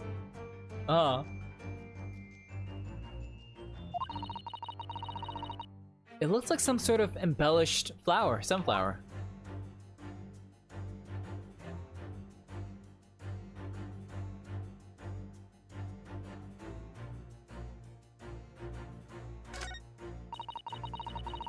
No, don't get into series. I'm just not caring, and that's fair. I would say, but I'm not an Ace Attorney fan. That's perfectly fair. This has been when Mr. Garadab was still in the army. He seems to be carrying his rather stout bride effortlessly and beaming a smile at the same time. I suppose he was very strong in his younger days. Hard to imagine now. He's as thin as a rake. Why can't I take a picture out of the photo frame to see? I don't know. Can we?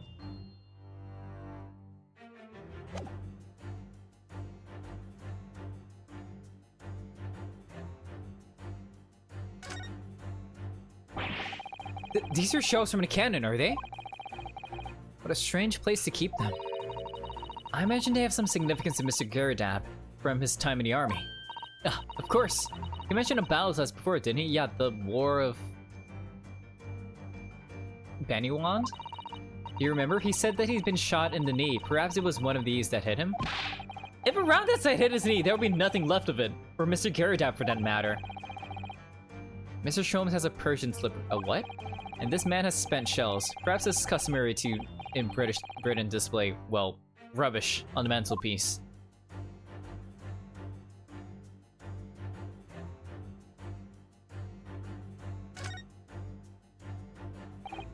Well, this is the lion statue that Mr. Sholmes picked out. Yes, I wonder. Perhaps if we did live with a lion, it would prove to be a rather sweet companion. He took an arrow to the knee. And that's why he stopped his adventuring days, he stopped his military campaign. I think that's like a mouse trying to tell its family that the cat around the house is sweet. I suppose it is a bit of a flight of fancy, isn't it? Anyway, the beast we're looking for is something else. Let's have a good look around. It's the wife, ain't it?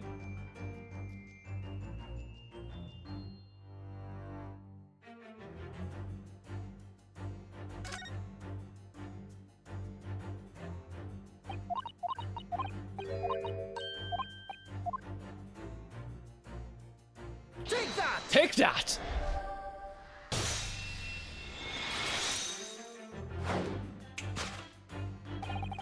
The true nature of the beast that has run rampant here is revealed by the newlywed bride. Precisely, Miss Naruhodo. No other explanation could possibly fit.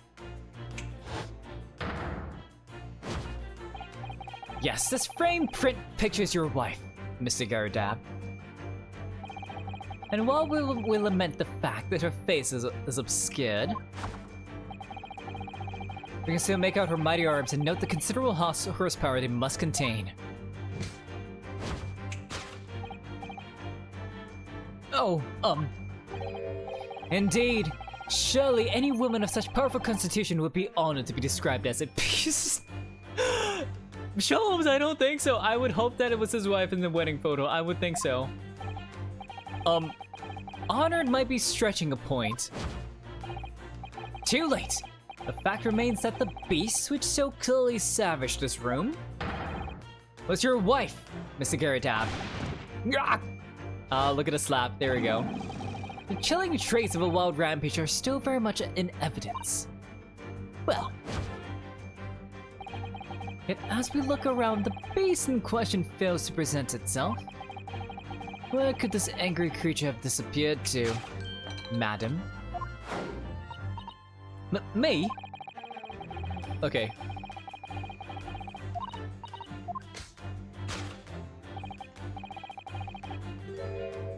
There we go. The poor, fragile, defenseless woman is beside herself. Well, I don't know about fragile. Oh, dear. Anyway, Mr. Sholmes is quite right. There's no signs of Mrs. Garadab anywhere. But it seems there may be a clue as to her whereabouts. A clue that this maid is trying to hide. I wonder where Mr. Garadab's wife could be. Let's take a look.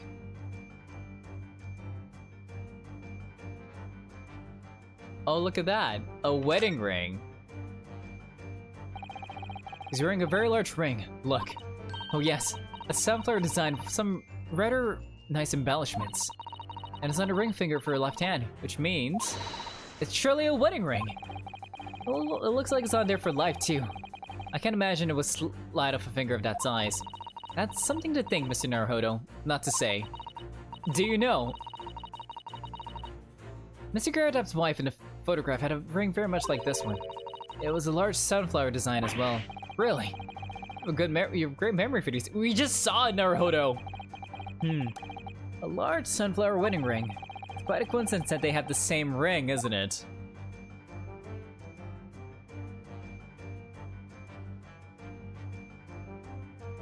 Take that!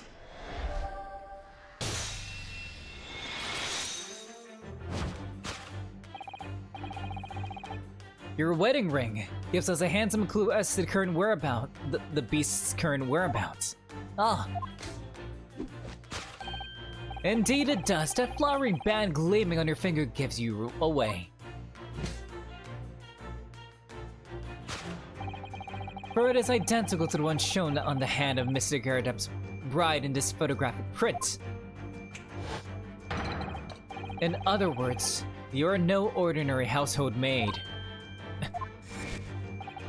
No. You are Mr. Garadab's lucky bride. You are Mrs. Garadab herself. Oh my. What? So she's the beast. Well then. Well, only fine detecting, sir. As you rightly surmised, this is the wife. Yes, my Joan. Tried to let herself go, you might say, but she was a bully quokka. Why would you say that? She has hot tea, my dude. It would appear that you don't live in the most comfortable circumstances. After all, you are retired army men, yet you are in the business of renting out rooms. I would assume, therefore, you have insufficient means to employ a maid. Would that be correct? It's not right, I tell you. Some people don't think before speaking, they really don't. I'm a second lieutenant of the 3rd Regiment. A man has his pride, don't you know? My golly. That's a sorry thing when a chap can't even afford to have a single maid in his employ. Yes. Here in London, one is rather judged. A household cannot be considered worthy of society if it employs no staff at all. The ad is scared. What? No! No! Nicky, no! Not the ad! Though, in my considered opinion, such concerns about appearances are folly. You mean Mr. Garadab has his wife work as his maid? Precisely. Am I right, Mr. Garadab?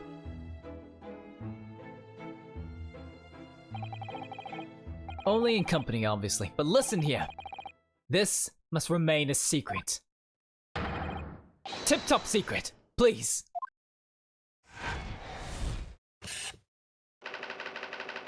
The raging rife of Mr.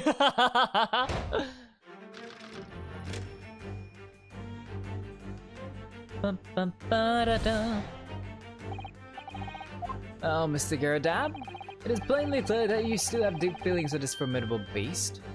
There we go.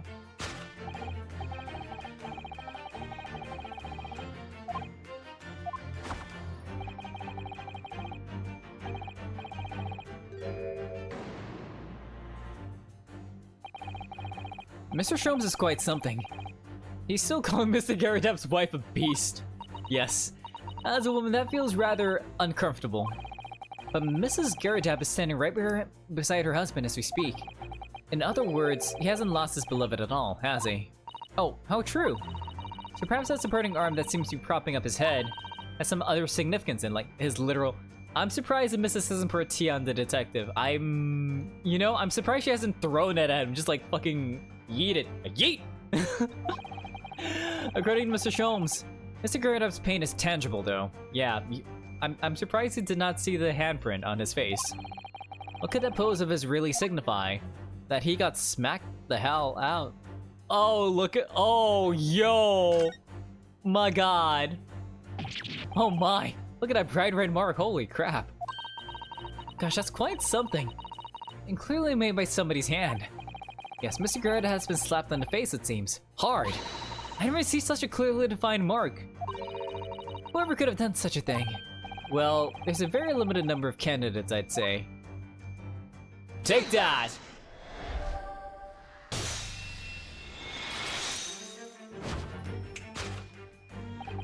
Your head weighs heavy on your shoulders, the pain you feel being revealed by that slapped cheek. And of course, the deliverer of that impressive mark on your cheek that refuses to fade was you, Madame Joan Garadab. Well, yes. A little shimmering in her eyes. Man's got slapped from behind, literally. You've been desperate to hide the slap mark on your cheek, sir. Gah!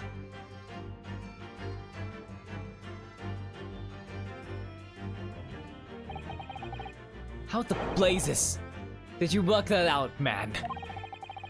Nothing escapes the notice of one trained in the arts of observation, my dear fellow.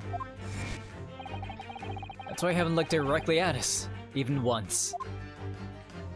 He's doing it to keep your other side from view. Well, Now, let us proceed to the next conundrum. Why were you subject to such a violent slap? In other words, we must ask ourselves what caused Madame Garadab to fly into a rage. And we need only follow the direction of your gaze to find the answer. I don't think it's bills, I think it's something else, right? Like a letter or anything? Is anyone gonna point out that the slap is an awkward angle? I feel like, you know, maybe it's not like from the side, maybe she didn't, maybe it's more of like a, maybe it's coming from like the top. Maybe she didn't slap from the side, right? She did like an overhead slap and just like hit his face. That's why it like hit his eyes too, right? Because like if you're slapping from the side, more likely you're gonna hit the ear and maybe the cheek, right? Or like maybe the neck, depending on like how her angle is. But if she's slapping from above, right, down, then she's like directly hitting his eyes, which is what happened, right? You see, like it goes between the eyes and the nose, like bam. She used gravity as a to like hit him. Because honestly, if she used her hips to slap him from the side, his hip would have come off. I would think. It's like, just bam, like use like her body weight with her hip thing, just like. It'll be like those slapping competitions. He would have no chance. Didn't Mr. Shum say the bills were all for the line fodder? Yes, but now we've established that the line never existed. And she'll still hit him from behind. She's so short though, even though he's sitting, and she'd still hit him from behind. But like, the thing is, like the fingers are pointed, the finger marks on his face are pointed upwards. You know? It's because it's not like it was from the side, right? Wait, hang on. I need to see his face again.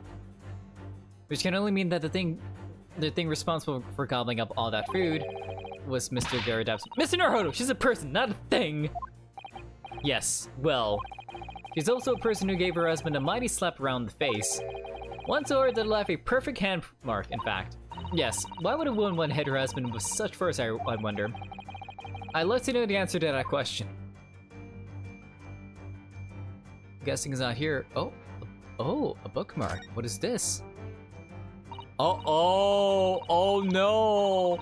Mr. Garadap! Sir! You've been a little naughty, haven't you? You've been up to some stuff.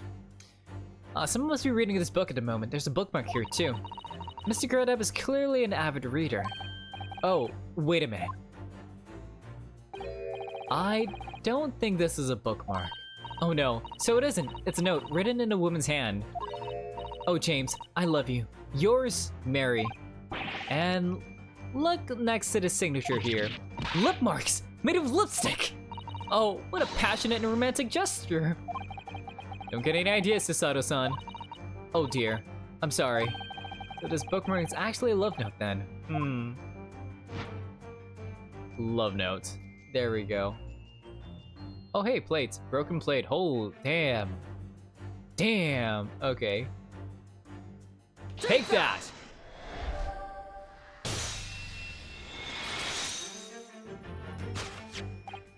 Yes, it is this love note that has given rise to the pain you suffer. Oh, James, I love you. Yours, Mary. Passionately indeed. Oh, yo! She's got her fist up! Oh, crap. Perhaps the sender of this note, a certain Miss Mary, is the fly in the ointment here. Oh god, yo! But I don't know the bully woman. She just slapped her around it. She didn't even slap her from behind. Just smack. You don't know her. That note wasn't written to me. It was just in the book. I don't know how it got there. It was just...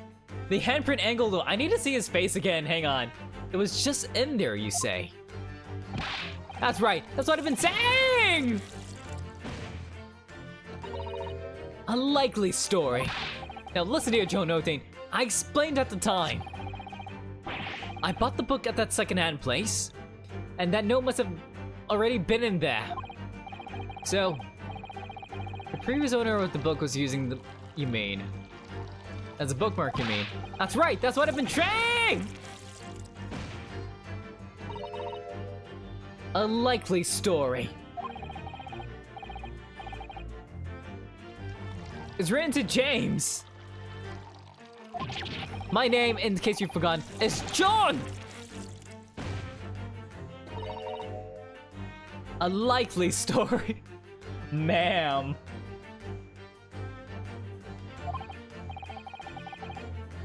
Oh, are you questioning my name now? Oh my god! And there we have it.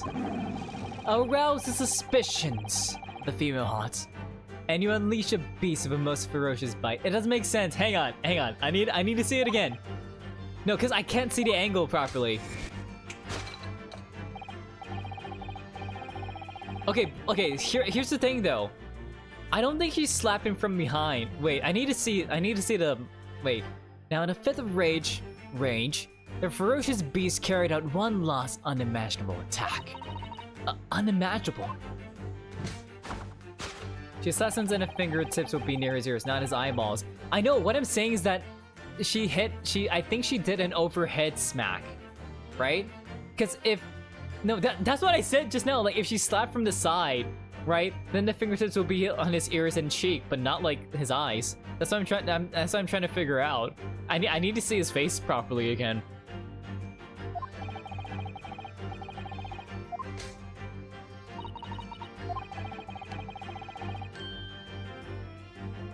Time to bond. Fair enough. This time, madam, I'm afraid it is you who has inadvertently revealed the truth to me. Your wondering eye has settled upon the answer very neatly indeed.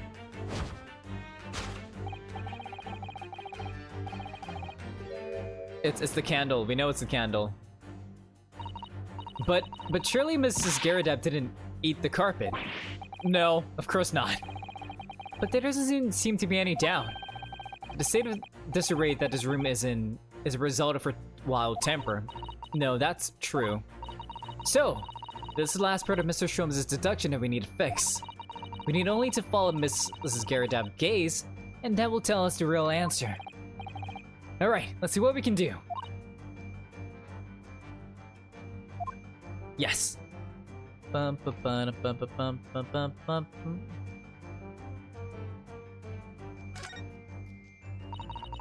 This looks like a very old candlestick, doesn't it? The base looks so surely it's very unstable. It looks to me like even the slightest knock would make it topple over. Oh dear, that would be really dangerous. Wait, take a closer look at this. There's one candle missing. Yes, I didn't notice that before. It did. Really? Why is that, I wonder? Why is one of the candles missing from his holder? Because it's on the floor.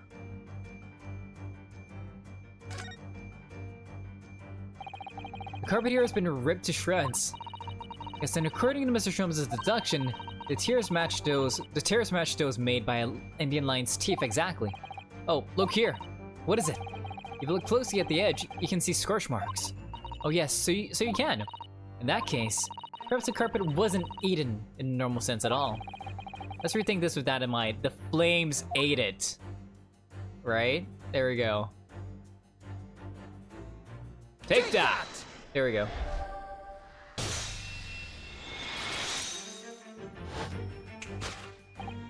Yes, to explain the dire state of the carpet, we need only look at the candlestick.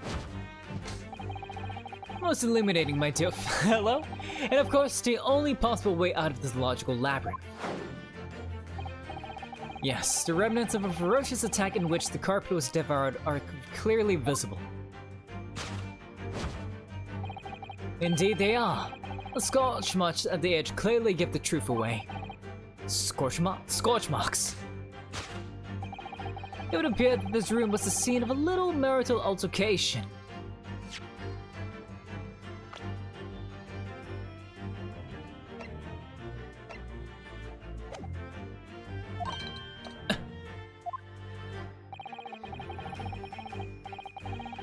Mrs. Garradab's mighty arm muscles left an impression not only on her husband's face, but on the entire room. The force of her strike caused the candle to fall from the whole— wait, hang on. But like, that— okay, the slap just now, right? It didn't look like it came from the side. It literally looked like it came up, down. It was more up, down than left, right. And in seconds, the carpet was light, and the whole corner of the room in flames. Yes, For the most ferocious beast in this world is neither a violent lion nor a vengeful woman, but fire.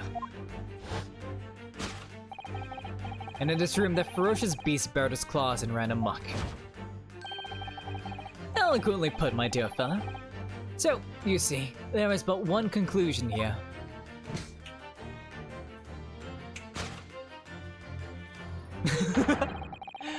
After the sparks of marital discord flew, this room was the scene of a fire.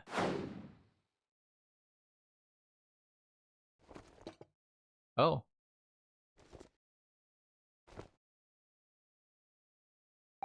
Okay, look at that though. Look at that. I salute you! Look, the thumb is on the right side! Right? If she smacked him from behind with her right hand, then the thumb would be closer to his right eye. But he's so freaking tall though, he is! But he was probably sitting down. But she probably smacked him like, bam! You know, like at an angle from top. Because if it's from the back, then the thumb would not be like, you know, if we were doing a turkey leg, right? The thumb would not be here, the thumb would be here. Right? Even sitting down, he's taller than her. I mean, maybe that's why it's such an awkward angle, right? Because of the weird height discrepancy. So maybe it's like a whoosh, and then it's like, instead of it being like up, down, it's like this. Like, I'm not sure if you can see my mouse, right? So instead of like left, right, instead of up, down, it's like that. So it would be like boom, boom, boom. Who smacked someone from behind? She didn't smack him from behind. She smacked him from in front. Because if she smacked him from behind, right, with her right hand, because, all right, I'm gonna draw out like how the handprint looked like this, right? The thumb was on the right side, meaning she smacked him with his left hand on his right side. If she smacked him from behind, right, it'll be really awkward to smack it like, you know, if this is his head, to be like, to smack him like that, right? It'll be easier to smack with the right hand, right? But then the thumbprint will be like this, like that. The thumbprint will be on like this side of his, you know, it'll be on the right side of his right face. But then the thumb was on like closer to like the cheek of his right face, meaning it has to be the left hand that smacked like imagine this area in Mystic Gyarados, right? It'd be like bam, like that, bam, bam, you know? I'm not sure if I'm making sense, but it makes sense to me. It's these dashed long winter nights, you know? Nothing to do but read in front of the fire. Luckily, there's a jolly good second-hand bookshop just around the corner. It's okay, we agree to disagree. What? Buy all my old novels there. And in the pages of one particular novel, you discovered some rather illicit material. I blame being sick. It's okay, we get better soon. Which your wife admonished you harshly, it seems.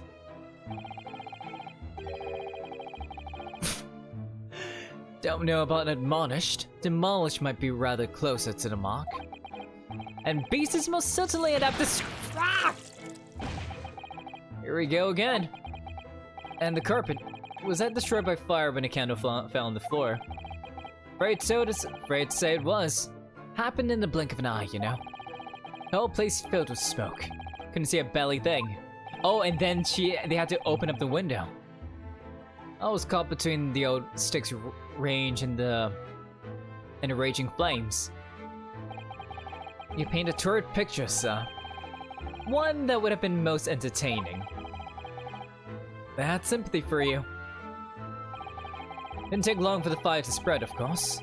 The belly furniture started going up as well. Went to hide the mess behind the screen for the time being. Over there, Mr. Gyarados. Oh, you have nothing more to hide now, if you'll allow me. Oh, books. Not all my favorite old novels in that case. But as soon as the fire got hold of them, that was it. Whoosh! Up in smoke. Gosh. Then the wife started hurling things at me. Whatever terrible sight it must have been. There was I, backed up against the window under heavy enemy fire. Incendiary books coming 10 to the dozen.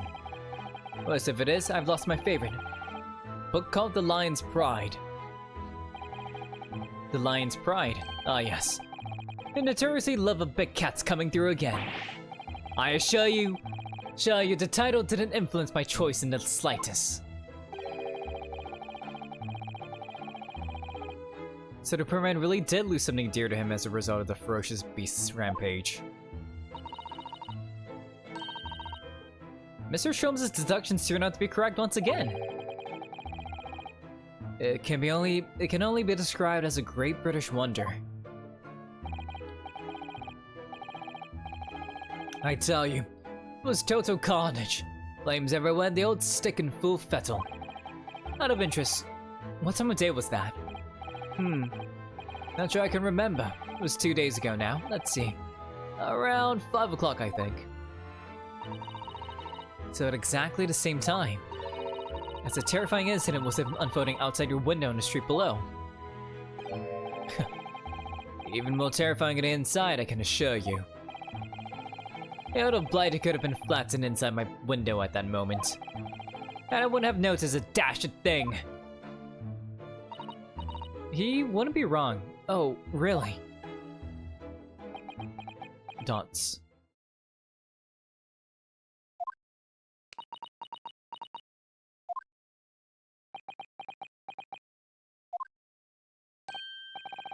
Mr. Sholmes. Yes, Mr. Naruto? What can I do for you? Well, I think we've got to the bottom of Mr. Garradap's situation now. But what does that have to do with Mr. Natsume's circumstances? I can't help you there, I'm afraid. What? My dear fellow, if you recall, I did say as much from the outset. I warned you that although I knew the retired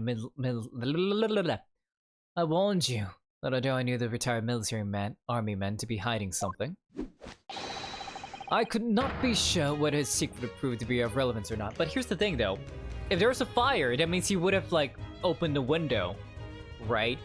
Meaning his book might be near the scene of the crime, right? I knew you were gonna say that! Now, Mr. Naruto, you mustn't lose heart. Bear in mind that all things fall into only one of only two categories. Those relevant to the case and those not. That makes no sense to me. Well, no matter. It is of great importance that you make up your mind now. Sorry? Visiting hours at the prison will soon be over. Oh no! Is it that time already? If we were to accept Mr. Natsume's case, we have official paperwork to attend to. Dots. So that's it. No more time to think. Perhaps you'd like to betake yourselves to bidding us farewell now. I must prepare supper for Mr. Garradap. Oh yes. I'm so sorry. Thank you both very much for your time. Soseki-san will be waiting for us. And I'm gonna have to give him an answer.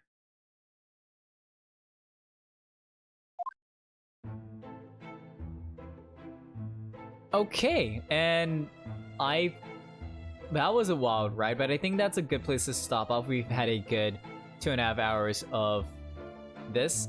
Honestly, I'm really getting back into the flow of things. Yeah.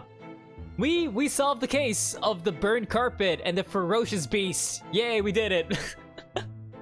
But yeah, so if y'all have the rest of the day going for you, please have a very, very, very wonderful rest of your day. If you need to rest and need to go to bed like I do need to... Oh gosh, I do need to get some rest. I do need to get some rest, so I shall be returning soon.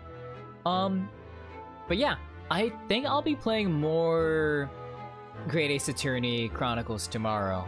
You know, I want to do more of this case, because it feels like, because of all the dialogue I have to read, I feel like we do have to dedicate more time to it, but I do have to cut this short because I do have to go somewhere in the morning tomorrow. Well, today, tomorrow, whatever the case is. So I need to get some rest. Yes. But yeah, let's do a raid. So let me pull out my raid message, my raid alt, and my raid sub. So please copy whichever raid message you're able to copy. And let's look at my list. Okay, let's go raid Hisa.